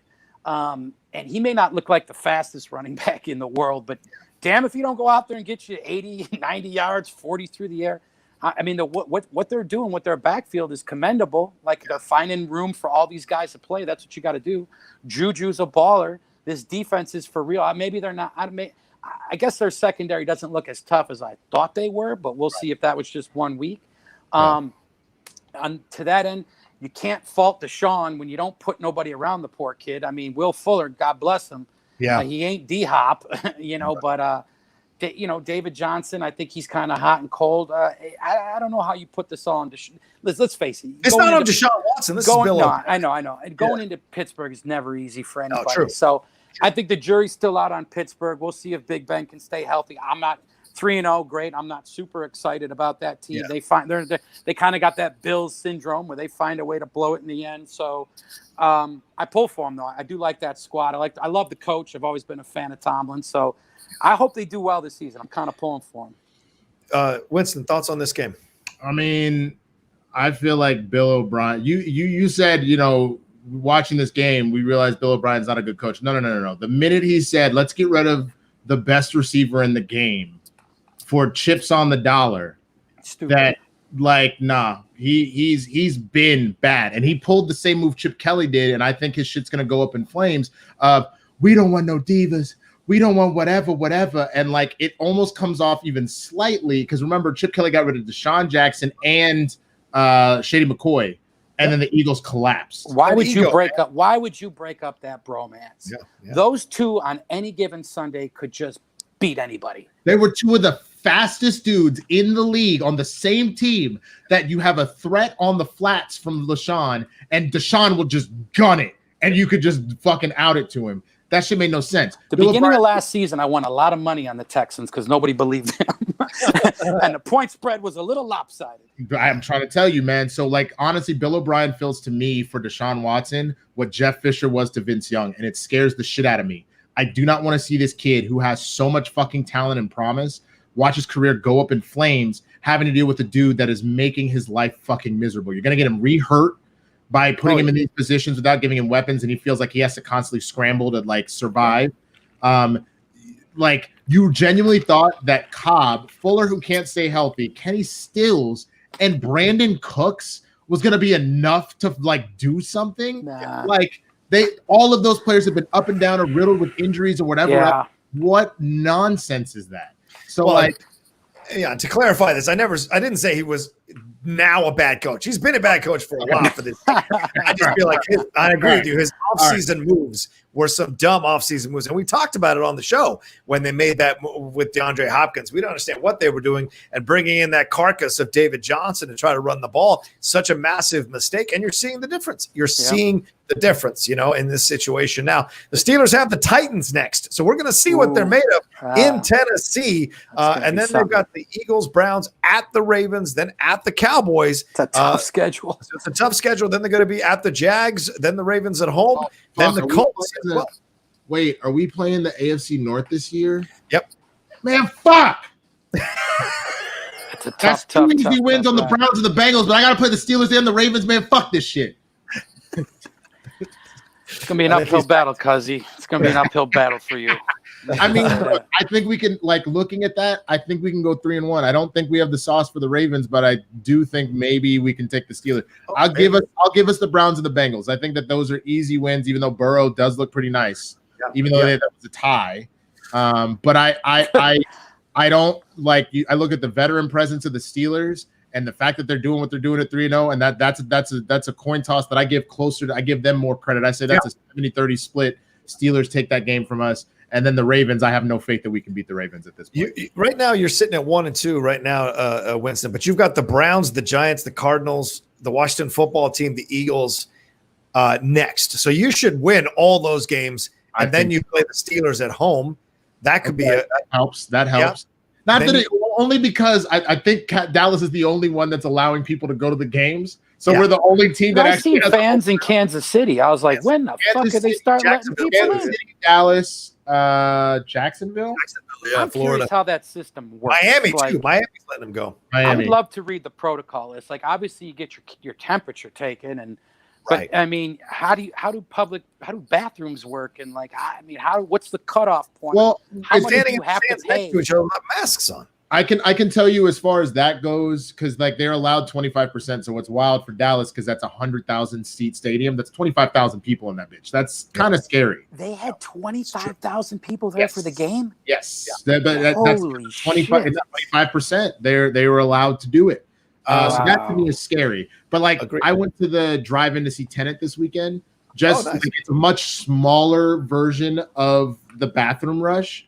The way that worked there is you did have little stickers with the 6 feet. And what is kind of scary in that regard is that like you go and pee, if you know how like whether or not someone has COVID, you know how like a lot of times you're in the bathroom, you got some phlegm, like oh yeah, with the mask on. The idea is essentially you're kind of walking through everybody. Like if the idea was let's stay separated in our cars, you're still kind of walking through people's shit. Now imagine instead of maybe 150 people in that vicinity, now imagine 25,000. It's freaky, man. It's not a good look. Because all those germs are still in the air no matter what, especially in an enclosed bathroom. Like, I mean, of course. Your mask can have leaks and holes, and I don't know. That's freaky. But I mean, for another discussion, I suppose. Yeah. We got about 30 minutes left in the show. We got almost 700 of you all watching us live. Wow. Let's go. But you guys are kind of coming up short on these StreamLabs and Super Chats. We barely broke $50. What's that all about? Send in some love. Send in some money. I mean, we're giving you a goddamn great show. You got a half an hour to show us some love. We're going to run through these Super Chats. We might have to go in full PBS mode here, giving out tote bags and shit. Send in some goddamn money here and give some love. Anyway, go ahead. This episode of Game Time was brought to you by viewers like you. So, you realize that $50 I have to pay Rocha to be on the show? That's bullshit. That's right. See above Winston's head. That's the address right there. Send in your Streamlabs or go to the description. The address is down there too. Send in some money. Let's get over $200. Listen, I told Rocha if I can just make enough money to buy a 6-pack and some Lunchables, I'll be straight. You know what I mean? I'm a very modest man. No, I'm going to bully you till you give. This is how the love is. Okay, that's the address right there. Please send it, but at the very least, if y'all ain't gonna send no money, y'all can click that like button. Like, there you go. We had 700 people and like 150 something. Like, come on now. You know, we all got big egos on that show. Let's see those like buttons. Yeah, we got only 184 likes. That's ridiculous. We had 700 y'all watching us. Come on, let's get up to 300 likes for God's sakes. Hit that thumbs up button. It takes you 2 seconds to swing that mouse over there and click it. All right, let's run through some of these Streamlabs to give people some love here. All right, where's the first one? And let's go through these quick since we only have half an hour. Okay, Tongue Punch the Fart Box donated. He said, as a Cowboys fan, I hate the football team. That's the Washington football team. But hella respect for RG3 and Sean Taylor, the late, great Sean Taylor. Absolutely, man. Much love to him. D-Train said, everybody said the MLB was going to cancel their season after their first week. I certainly was one of them. Because of COVID cases. And here we are one more day until the playoffs, rooting for my Yankees. Hell yeah. But I'm cautiously optimistic since they've been up and down in this 60-game season. Yeah, I don't know what to make of these Yanks, Kaiser. They are like they were crap in the bed, and then all of a sudden made this titanic run to get into the playoffs, man. It's nuts. I mean, look, I was one of these baseball doubters too, and I got friends on the inside who are like, we don't think we're going to make it. You know what I mean? And I'm like, why aren't you creating a bubble like the NHL and like the NBA and find a city that's got 3 ballparks? And, you know, I was shocked that they didn't handle it that way, but it's working out. It's going to be unique. We get ready for bubble baseball in the playoffs. The advantage, I'm actually looking into places in San Diego where I can watch the game from a rooftop, a hotel. Like, I'm trying to go watch some playoff baseball with some binoculars, and I've seen there's different packages. So I'm about to be free of reality TV life in about 2 days. I'm planning my baseball vacation. That said, you can't ever the Yankees don't have the arms. Let's face it. you're gonna these Tampa Bay Rays can go 4 or 5 deep in their rotation. I don't think there's gonna be any rest. I don't think there's any days off. So now you got to go against these guys every day in a row. We'll see if LeMahieu and the boys can hit, can put enough runs on the board. Then we'll see where they go. I think the Rays are the nastiest looking team on that side, and I think I know this. Obviously, they're ranked number 1 for a reason. Yeah. The Dodgers, we'll see what they can do. You know what I mean? But it's fun. This has been a fun season, if anything. I like how it's structured like a NCAA tournament, and I think maybe there's too many teams, but then again, maybe not, because by doing that, by having more teams in the playoffs, you get the fans to rally around the sport, and you have more people with a vested interest. So in that regard, it's unique. It'll be fun to see how it all plays out. And go ahead, Winston. Sorry, I was just gonna say I'm super curious about how the Astros do. Because I'm unsurprised they even made it into the playoffs. Just based off of how, if you look at those batting averages, now that they've been exposed like a motherfucker, have been down. Right. So I want them so hard to get bounced in this first round and let people continue to shit on them. And you can go away, and then you'll get the real retribution when a real season starts up next year. And then after that, maybe people will sort of let it go. But bro, I just want them to get embarrassed. That's all I want personally. Baseball karma is a very real thing. Okay, it's in any sport. They're up against a tough Minnesota Twins team, so that team looks strong. Yeah, and so I think the Houston's got their hands full here. I also think the one upset is the Reds are going to upset the Braves. That's the one upset I see. Braves are good. Yeah, I mean Freddie Freeman. But aren't they a little banged up?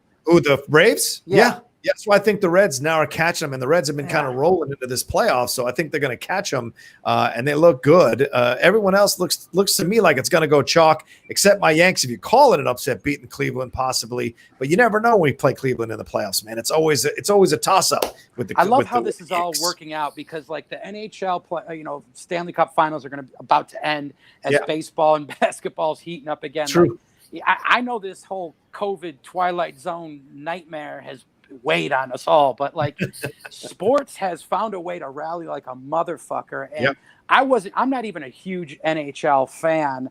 I love the sport of hockey, and I love, I got a lot of friends that are hockey players, but like this has been a great Stanley Cup playoff. I hope to God the Dallas team upsets these Tampa Bay Lightning. I know they're a juggernaut, but it's been fun. I mean, the NBA's been fun. NHL's been fun. Here comes the baseball playoffs. Like, hey, man, we got sports back. That's something to hang your hat on. I mean, that's gives us a reason to be happy, man. I've been trying to watch as much sports as I can in this bubble.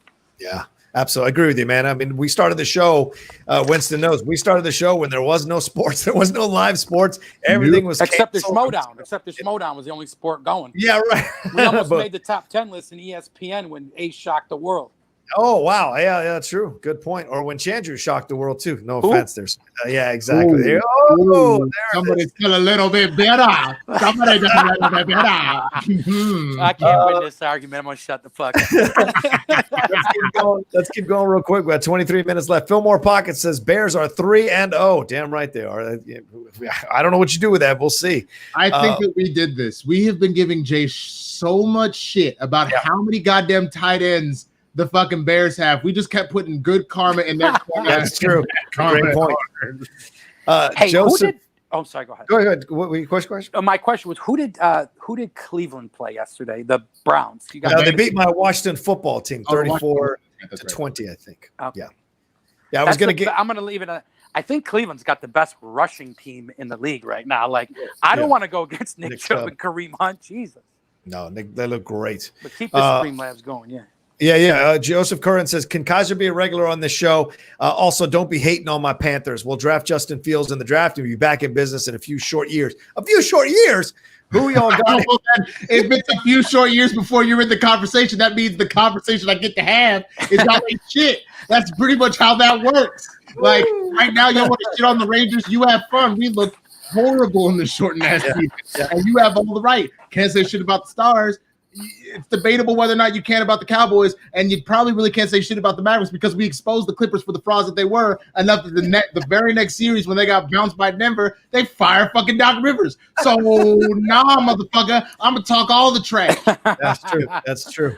Let's see. John Mitchell says, "Oh yeah, here we go." Connor Pearson Ward, let us know, guys. Ian Rapport just tweeted the Texans are bringing in Earl Thomas for a visit. We talked about that already. Deflated Brady says, as a Colts fan, I hope the Bears start Trubisky. Well, there you go. Alex Tournay said, as someone who endured LBJ's greatness in the East for 10 plus years, I am rooting for my boy Jimmy Buckets to get revenge for us Bulls fans. Heat in 7. Yeah, we'll see what happens, man. It's going to be crazy. This feels like 2005, where you had a plucky, no star team, no real star team like the Heat, like the Pistons were rolling into beat the Lakers in 2005, who were stacked. So we shall see which Lakers team shows up. And LeBron sitting on the court, I thought was just like, that's classic LeBron. Classic. Passive-aggressive LeBron. Randy Constant says, sorry about the Knowles, Rocha. We will be back. Yeah, but not for a very fucking long time. We suck right now. Let's see. Christian Alante said, Brady also used to celebrate every touchdown too. Right, every touchdown, not every first down. Cameras just didn't show it because his celebrations were so cringe. Yeah, exactly. There's both that because he's out here like, I got a first down. High five somebody. Nobody. Bro, you know who he reminds me of? When he's like what's her name? The woman who went to jail that ended up doing a show with Snoop Dogg. Martha Stewart. Yeah. Brady to me is like Martha Stewart celebrating. I couldn't, if you put Martha Stewart in shoulder pads and had her celebrate a touchdown, I wouldn't know who was who. I can't let you do that because Martha Stewart is a bad motherfucker, bro. Shut Like there's a reason Snoop fucks with her, bro. Oh, believe me, I know. That street cred. Tom Brady, but she has that kind of rigidness. I don't know. Yeah, but she got that. Whenever she hosts You're right. the show, she did go to. You know what? After jail, it changes. It changes a woman, bro. It changes a woman. Winston, jail changes a woman. She shanked a motherfucker. Tom Brady is more like I'm Paula talking Dean. pre-prison Martha You're thinking Stewart. Paula Dean, bro. Paula Dean. Okay, Tom Brady. Tom Paula Brady is the type that he does his pumpkin spice lattes and he uses the N-word because he was told that the rest of his teammates said he could do it. Well, you know what? The real story is this. Guess what? Yeah. The real story in Tampa Bay ain't Tom Brady and it ain't Gronkowski. It's the defense because that defense is fucking lights out. Nobody knows their name. They got two nasty cornerbacks. We're all going to know who they are in about 3 weeks. Yeah. But just watch that team get better because the defense is, and if you're a fan of defensive football, go watch that game from yesterday because those boys put on a clinic. They got a middle linebacker, I forget his name, a young kid who's coming into his own. They blitz like a son of a bitch. It's like watching Tecmo Bowl the way they blitz.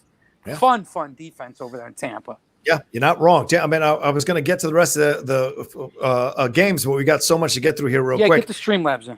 Chris Alante finishing up what he said, and Belichick put up with Gronk twerking in public. I think as long as Cam works hard and performs, Bill loves it. Certainly, that's a great point. Jake Iacovetta says, it's going to be a rough year for the Panthers, but I still ride for my squad. Stood by them when they went 1-15 and 2-14, and I'll keep supporting even though our mascot's name is fucking Sir Purr. Yeah, that's a terrible name. His name is Sir Purr. Oh, y'all, until y'all change that, y'all fuck. That's almost as bad as being named the Washington name we don't say anymore. Yeah, we don't say that name no more. Yeah. Sir Purr sounds like a real shitty brand of cologne. That sounds like a British gay stripper. Yeah, okay. All right, fair. I am Sir Purr, and you are in for a time. Ferris Muthana. Wow, Ferris, thank you very much, dude. What an incredible donation, bro. It's good to see you back in here. Appreciate it. He says, hello, my Giants are trash, so go Bills. Hey, attaboy, Ferris. That's my boy. That's my boy. I respect it, Ferris. Thank you. JJ_Windward says, all right, Rocha, here. Don't hurt me. Yeah, that's right. That's right. Well done. Well done. I should have been an enforcer in the mob, but for God's sakes. All right. Hey, there's still time. You're a young man. Yeah, it says you. Connor Pearson Ward says, Rocha, this is the most I've ever donated personally, but all I'm going to say is we hit this many people, and Jay ain't here, LOL. He is the weakest link. That is not true. Don't go after Jay. Jay's the greatest. He's the funniest fucker in the Schmodown. No offense, Winston. Yes, you're not wrong. You're not wrong. And Jay's prepping for tomorrow night. The weakest link is going to have a live watch along with himself on the weakest link. So go and follow Jay and see where he's going to do that up. It's going to be fun to see him on that I show. hope he body slams somebody on the show, because then I'll be really I'm not allowed to tell you. All right. You need to watch it. It's tomorrow night. The shit's tomorrow night. Tomorrow night. Tomorrow night. I want him to come for Jane Lynch, and Jane Lynch gives him some sweet chin music. Talk about must-see TV. Jay Washington on the fucking weakest link. Somebody stop the goddamn match. Jay Washington's been knocked out by Jane Lynch. How many times did you think they had to stop down and be like, Jay, you can't use that word on television? I know you're used to saying, YouTube is like the fucking Tombstone. You can say whatever you want. Exactly. Around these parts. That's all I can say. Let's see. Jerry Jones side piece said, no question, just wanting to show some love. I love it. Jerry Jones side piece. Ferris Muthana says, "Go." Where's Robert Kraft's massage woman? They should put that in there. Ferris Muthana said, "Go Yankees." Thank you so much, Ferris. Appreciate that. Fuck yeah, go Yankees. Pinstripes. Joseph Curran donated. He said, Kaiser, I'm a huge Phillies fan. I'm pissed we didn't make the playoffs. That being said, I did see it coming. I do not like Bryce Harper. He is streaky as hell and has no business being in the same breath as Mike Trout. Do you think he is overrated? I don't. The kid can hit the ball 500 million feet. I understand why you're upset with the dude. Right. I guess if I had my choice, I would take Trout over, over Bryce. But hey, I'd be just as happy to have that man on my team. I got no disrespect. Yeah, I mean, I like Bryce too as a player, as a Nationals fan. I mean, I was happy when he left because we won the series. But are you a Nationals fan? I grew up in DC, so by like osmosis, it's like it goes like this: Yankees, Dodgers, Nationals for me. Right on. Okay. But only because I lived here for 20 years, I loved watching. Can these listen? If the Yankees can't win a World Series, can these Dodgers please get a championship and just end it? Just put a trophy over their head and just. Dude, Kershaw needs it so bad. He does, right, Winston? And he's a great guy, sweetheart. I shot 2 videos with that guy. He is funny, cool. Yep. Builds schools and churches in Africa, and just guy's got a heart of gold. Serving underprivileged people. Like, if anyone deserves a World Series, listen, he's the humanitarian of the last decade in baseball. So great point, man. Would love to see that man put a trophy over his head. Yeah. He deserves it. He deserves it. He's had so many choking things thrown at him.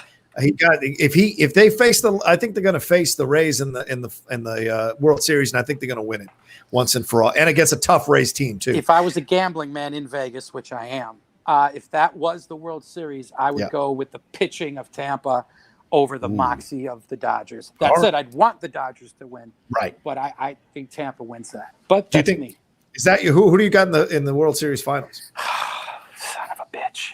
Isn't it just the World Series? What the fuck are the World Series finals from? Well, the World Series. I'm just saying. I'm gonna say. I've been talking NBA finals and I've been talking too much finals. But go ahead. I'm gonna say Minnesota sneaks through to play the Dodgers, and Minnesota beats the Dodgers. Wow. There's a prediction. You heard it here first. That is strong stuff you're saying, man. That's my prediction. All right. I got the Dodgers, as I said, and I got the Rays. But go ahead, Winston. Do you have any thoughts on this one? No, I don't. The truth is, I don't necessarily follow baseball all that much, so I'm kind of. But you just sound like a man who lost his cat or dog. It's like No. I just was thinking about it. I more. I know we're not going to because we don't really cover hockey in this all that much. I'm just looking at I just need the Stars to hold on, man. Force this game. I'm pulling for the Stars too, bro. I was pulling for the Islanders. Rode those boys hard again. I'm a Sabres fan, a Buffalo kid, but that said, the Islanders played with so much heart, 2 overtimes or 3 overtimes. Man, the Stars can do this. I'm pulling for these guys. Yeah. Tonight at 5 o'clock, it's going to be a great game. Well, it's in the middle of my show, so watch after my show. Fuck your show. I watch your show. Man, fuck you, bitch. Fuck you. Wait, which show? Which of the 15 you've done in the last 3 days? Hey.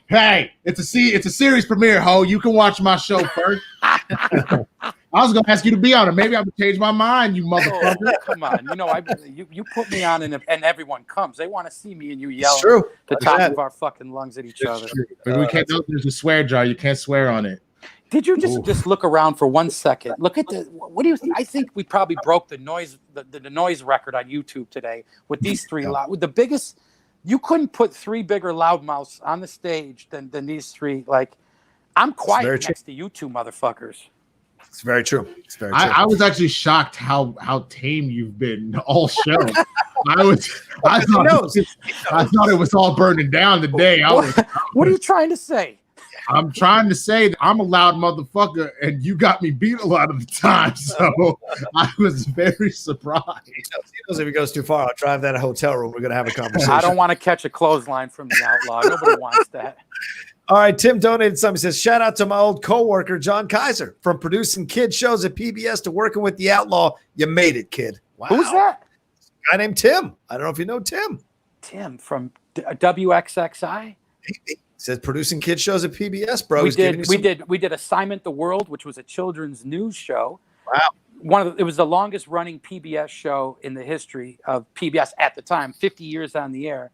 We produced that out of Rochester, New York. So that was one of the shows we did. Homework Hotline was another show, but we did some Homework Hotlines where I broke in, kid. That's right. Running studio cameras, kids getting help with their homework. But yeah, that was like my first gig out of school was PBS TV, man. So thank you, Tim, for the Sir shout Purr's out. Playhouse. Sir Purr's Playhouse. Oh, well, that's on a different network. Sir Purr's Playhouse. That sounds like that's on the fucking Joe Exotic network, bro. Yeah, that's right. Yeah, produced out of Clearwater, Florida. We got 10 minutes. Let me run through these. Chris Taylor said Martha Stewart's into that freaky stuff. Respect. Yeah, respect. Yeah. Sir Purr donated. Thank you. Hey, Sir Purr. He said you can be both a mascot and a British stripper. All right. Respect. Hey, Winston, what are the chances Sir Purr gets a show on the Gucciverse in the next 3 days? I mean, I thought that you guys signed him the minute that you were reminded that Sir Purr was the name of the Panthers fucking mascot. You're like, and he has a show. Along with his name, Grizzy or Griswold or whatever the fuck that little thing is. Jesus. Let's see here. Adelia Cunningham says, poor Doc. First PG cheats on his daughter, then gets him fired. Hi, Winston. Hi, Adelia. But yeah, that's some real shit. How the fuck you go cheat on a man's daughter and then cost him his job? Like, if Doc Rivers resigns as a coach for the rest of life to become a bounty hunter, I would not be fucking surprised. Straight up. Agreed. Ferris Muthana again. Thank you, Ferris. He said Clayton got robbed back-to-back years, first with the Astros, then with the Red Sox. I want this man to get a ring. That image of him sitting on the bench against the Nats was heartbreaking. It was absolutely. Even though I was happy. He better do it this year because you can't be throwing fastballs the way he throws them with that much velocity and force and hang on much longer, So, well, and sometimes, dude, it wasn't his fault. It was the team not scoring enough runs to help him be in a position to win these games. They never did having Zach Greinke on their team. Greinke and Kershaw in his prime. Someone should freaking go to jail for that shit. Yeah. Greinke's a crazy dude. I mean, I don't know if you've heard the stories about Greinke, but he was a very strange man, and I'll never forget. Don Mattingly's a buddy of mine, and when he was coaching the Dodgers, Donnie Baseball, I've known him since I was a kid. He was my idol as a kid and, been a family friend for a long time. I said, "What?" I go, "Is this kid really, that out there?" And Mattingly's like, "Let me just tell you. I'll give you a good example of where this kid's head is at." He's like, "We've been on a severe losing streak, and I bring these kids in, and I'm just hammering them." And Mattingly seems like a low-key, quiet guy. He is. And he is. But when he goes off, he goes nuclear, and I think that's why he became a manager because he's got that toughness, but he's still kind of got that calm, cool, gunslinger mentality. But he's like, I get done giving like the the biggest, loudest pep talk of the season, and I'm getting everybody fired up. And I said, "Has anybody got anything to add?" And Greinke raises his hand, and I go, "Zach," he goes, "I've been noticing a lot of you motherfuckers aren't washing your hands after coming out of the bathroom. That shit ain't cool, okay? Wash your goddamn hands." And I'm like, this is what this is on this guy's mind after a 6-game losing streak? But God bless him. He's a great pitcher. But there's my Zach Greinke story. But that's some real shit, bro. He's out here being like, I like these checks, and we'll win it next time. So wash your motherfucking hands so none of us end up with lung issues. I'm noticing a lot of you motherfuckers are coming out of the bathroom and you ain't washing your hands. Like, I guess it was really got under his skin. Bro, Greggy sounds like that brother that that like always be spitting fire, but never about the shit you talking about. Right. Well, he's like one of the members of the Wu-Tang Clan. Very unpredictable. You know, Bro, he's like that dude that was like, you got him on the desk for the schmodown, and you'd be like, all right, so this is a crazy match, Bibiani versus Ethan Irwin. I mean, two of the most knowledgeable players we've ever seen. Yo, you ever seen this motherfucker Tom? That nigga is crazy. All right, He's thanks not for even competing today. He's not even competing today. Cameron Hainsworth, just because I love you, my brother. Love my Yankees and my Eagles are trash. LOL. Love you both, Winston and Kaiser. Impeccable guest co-host. Absolutely. Great. I love the love, but I got to say this. The Eagles fans are the worst fans on the face of the earth. God, Like literally, they're worst. close tie with the Patriots, bro. No. Like, See, the Eagles are like, remember the first Mad Max movie? Yeah. Just those scavenger weirdo. Oh, yeah. That's what the fucking Eagles are. Like, Wow. they're just unpredictable. They're just filthy human beings. They're just the nastiest Dude, of the nasty. I know I got no room to brag because I've seen Bills fans drive over each other in their cars in the parking lot. Like Bills on Bills violence. So I know we're not much better. But damn, I think the Eagles are the worst. Bro, I'm just saying, why is it every time the Eagles win any sort of championship, the city of Philly has to be rebuilt for the 50th fucking You ain't shitting, Winston. You ain't saying it ain't right. I'm surprised the Liberty Bell's still standing. I figured someone would have rolled it down the freeway by now. Hey, I was born in Philly. You don't fuck with the Liberty Bell. God bless you don't you and your fuck with family. Liberty How Bell. many places were you born, Rocha? In fucking DC, Philly. I grew up in DC. In a cave somewhere, like motherfucker. Straight up.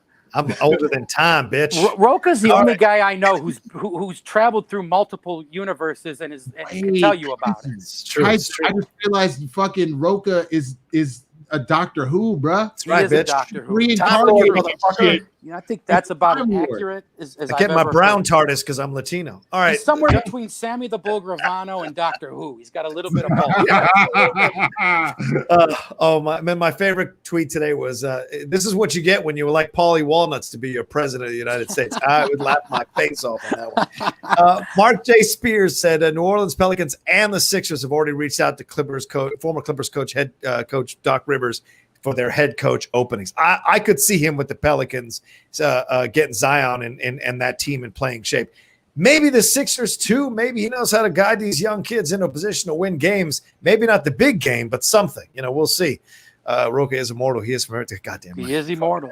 Fucking A. Yeah, he dancing die on hard. graves. All right, one last thing. Winston, can you stay 5 more minutes, or do you have to go after 3:30? Like right at 3:30? Because I have to go get ready, so I Okay. can just put my shit real quick and get out of All here. right, do it. Do your thing. Do your thing. So obviously you see me right there. Follow me at that. But today is a big fucking day. The Interview Them show premieres in 30 minutes. So definitely I'll put the specific link to that stream on Twitter. But you can always just go to the Schmodown Entertainment Network YouTube page, and it'll be the one that says it's about to premiere and whatnot. I've got the reigning Intergeekdom champion of the world, Chandru, helping me open this show up.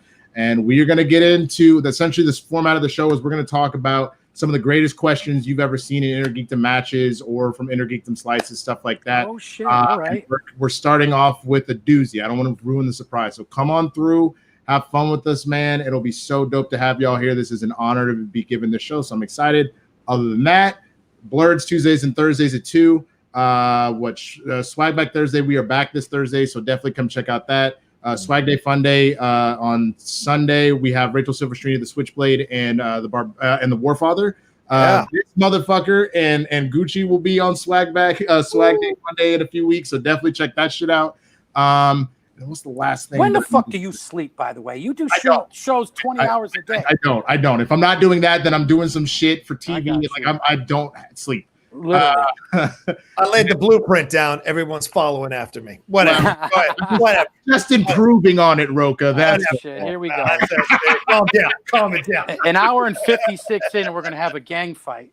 It's going to look like the gang fight in Anchorman, but it's still going to be a gang fight. But that's pretty much every. Oh, and SCN tomorrow, and then I'm hosting SCN on Thursday because this guy's moving to San Diego. So other than that, whoa, Rocha, you're moving to San Diego? Yep, we move on Thursday, bro. We're out. Get the fuck out of here. LA's been fun. 20 years in this We got to city. talk offline about. I lived there for 5.5 years. I know. It looks. I'm going to be visiting in a couple weeks. I'm maybe I'll look you up. Because I'm going to be. If I can sneak into the Yankees games in the playoffs, I will do so. Well, I'm thinking about. I know at the Marriott they got a restaurant there that you can watch games from the rooftop, and there's packages and things you can get. So I'm going to look into that. I'll let you know. Real quick, Rocha, when do you leave on Thursday? What time? Well, I'm going in the morning, 9 a.m. I come back at noon. Come back at around 3 or 4 to finish packing up the last of stuff, and then on Friday morning they're moving everything out with our movers. So all right, I'll call you when my Twitch stream is over because we got to drink a beer. So, all right. I love y'all. I'll hopefully see you in 30. Kaiser, good to see you, bro. Hope to see you back. Seeing you, Cuz. Great show, brother. Thank you, man. Peace. All right. Go catch him on SCN Live. Or catch him on the Ishmael Entertainment Network at 4:00. It's the Inner Geekdom show he's got going on. Kaiser, let's run through these last games real quick. Get your thoughts. And quick, John, just so you know, my phone, I just got the battery low warning. If I go out, I go out. No rush. But I don't want you to think I would stand up the outlaw my first appearance on the show. Don't sweat it, brother. I just need 5 minutes. We'll see. I'm just going to run through the games real quick, the rest of them, and you tell me which one stands out for you. Tom Brady threw for 297 yards and 3 touchdowns. The Bucs beat the Broncos 28-10. The defense really won this one for the Buccaneers. Nick Mullins replaced Jimmy G in the 49ers. Jimmy G to lead the 49ers to a victory over the Giants 36-9. What's left of the Giants. Phillip Rivers threw for 217 yards, and the Colts beat the Jets 36-7. Matt Stafford and the Lions shocked the Cardinals here. He threw 2 touchdowns, and they won 26-23. Justin Herbert, the rookie kid, started for Tyrod Taylor against these Panthers for the Chargers. He got 333 yards and a touchdown. Let that boy play. Put Tyrod in the number 2 slot. Let that kid play. Agreed. Nick Chubb rushed for 108 yards and 2 touchdowns to lead the Browns over my Washington football team. The Dolphins defense crushed the Jags 31-13, and Carson Wentz and the Eagles absolutely stank up the place, but tied Joe Burrow and the Bengals 23-23. Joe Burrow looked good. So tell me who stands out from you from all these games? Who stands out for you? Who do you want to talk about the most? I guess I already talked about Tampa's defense, but that would have been, to me, that was of all these games, their defense is what is remarkable. I can't wait to watch what they do in the coming weeks. Big fan of again, old school backyard football, a lot of blitzing. What are we going to talk? The kid from Cincy, he's fun to watch. Bro. It's the Bengals. I mean, I don't know. These two teams are going to hang their head on a tie. Wentz is a ball player. You can't take anything away from Wentz. Right. I don't know that he's got a system around him right now that can help him win games. He can only do so much. I told you, I think Cleveland's got the best rushing attack in the league, the best 1-2 punch. While, you can say McCaffrey, even though he's hurt, is the best running back, Aaron Jones.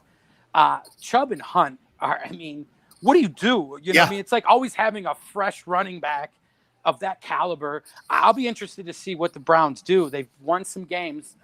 We'll see what they do against Dallas. But, that's a team that's like they always seem to get the right pieces. I mean, how in the fuck are you going to have Odell Beckham, Jarvis Landry, Kareem Hunt, and Nick Chubb?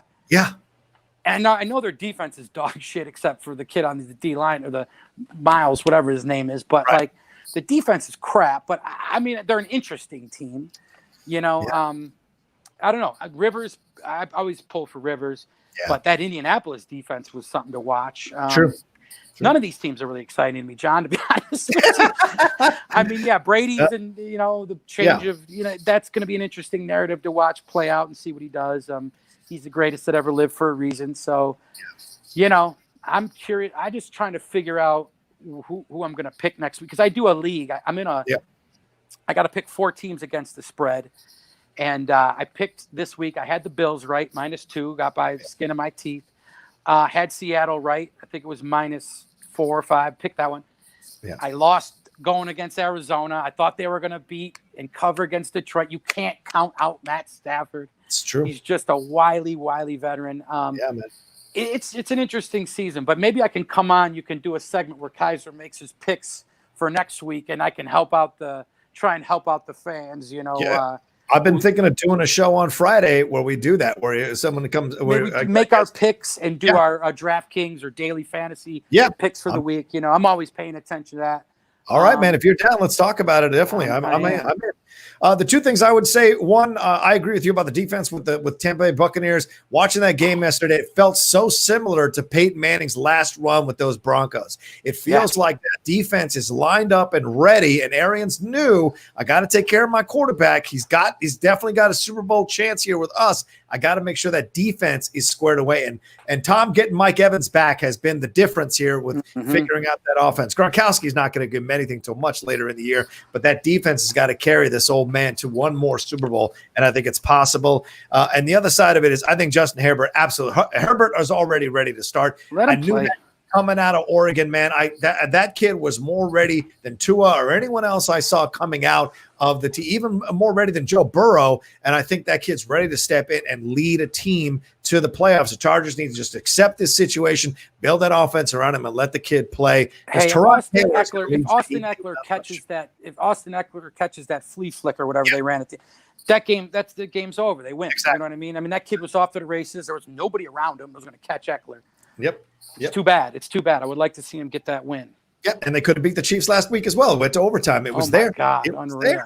So incredible stuff. One last super chat from PC said, hit Belching Beaver first, Rocha. Great beer. Thank you, PC. Appreciate that. It's a good suggestion. I think that's it. All right, Kaiser, let's get you out of here, brother. Please plug or promote anything you want to do before we're up. And thank you very much for stepping in and being a guest today, man. It's been a blast, and the fans loved you. And we had more people watch us than we've had in a very, very long time. So thank you so much, Kaiser. Well, you and Winston are two of my favorite dudes to chop it up with. We never leave anything on the table. Respect. We go for it. We break balls. We have fun, and I'll come back anytime you want me. You know that. I think the fans should look out for the Martha Stewart, Rocha, and Kaiser pick'em show. I think Rocha still got some pull around LA before he leaves. I think he's going to try and sign Martha Stewart. I think that's what we need for that show. Just get a strong female presence. Agreed. Plus we need someone with some prison experience. Some street smart people. So maybe Martha can bring it. But other than that, man, I'm about to wrap this show. Love Island on CBS. You can watch it 9:00. We shoot, and I don't know if you know this, Rocha. We shoot and edit an episode every night of the week. Wow. So 1 week, a Saturday's a recap show, recaps the whole week. But it has been the television production Olympics for me. I've never done anything this intense inside of a bubble.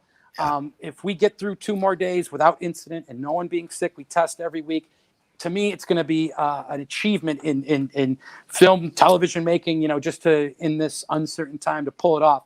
It's a big testament to our crew and our cast. And I didn't mean to go off on a tangent, but that's currently what I'm working on now, this Love Island thing. And we've had 2 million viewers some nights. It's unbelievable. So check it out. It's a fun show. And after that, man, I'm looking forward to just chilling. We got this tag team tournament coming up. Maybe Zipper and Whit will see you and the GOAT down the road. Never know. Other than that, I'm available, cousin. You let me know when you want me to come back. Dude, let's talk about it. We'll talk about it definitely, man. I like that Eva Friday show with you. Quick one, talking picks, talking fantasy stuff. Certainly possible. I like it. I'm a free agent in 2 days. I wrap this show, and I'm going to be just chilling in Manhattan Beach, running on the beach, feeding my pig carrots. You know how it goes. I love it. I love it. One beach show to the other. Thank you all so much for joining us here. You can follow me at The Rocha Says on Twitter and on Instagram, and definitely follow Kaiser and everything he's got going on. But something tells me you guys already do, which is why we had so many people joining us today. But don't forget to subscribe to this channel as well. We're going to start adding some more sports content as it goes along to combine with the movie content and the politics content. You guys know I'm trying to turn this channel into a big outlet, step by step, piece by piece. Come along. We just crossed 14,000 subscribers. Let's keep marching towards that 20,000 subscriber mark and beyond. So subscribe down below for all the great content we do here. Remember to hit that like button and leave a comment. A lot of y'all watch the show after we've recorded it live. So leave a comment and a like. The more comments, the more likes you leave. It elevates the visibility of the show and puts it there as a suggested video for people to watch who enjoy sports content. And maybe they'll come aboard the Game Time crew and be a part of us going forward every Monday. Don't forget, every Monday, 1:30 p.m. PT from now on because of Winston's show and it's premiering today, 4 p.m. over there on the SCN network. All right, that's it for me. Don't forget to subscribe to my Patreon as well, right above my head. Go and see the multiple things we got going on there. And don't forget, tomorrow night, Impolite Truths, live debate watch along with Dorina and me and the assorted guests of the debate between Biden and Trump tomorrow night. So don't forget. All right, we'll talk to you all next time. Have yourselves a great rest of your week, and we'll see you next time on another episode of Game Time. Be well until then, and much love.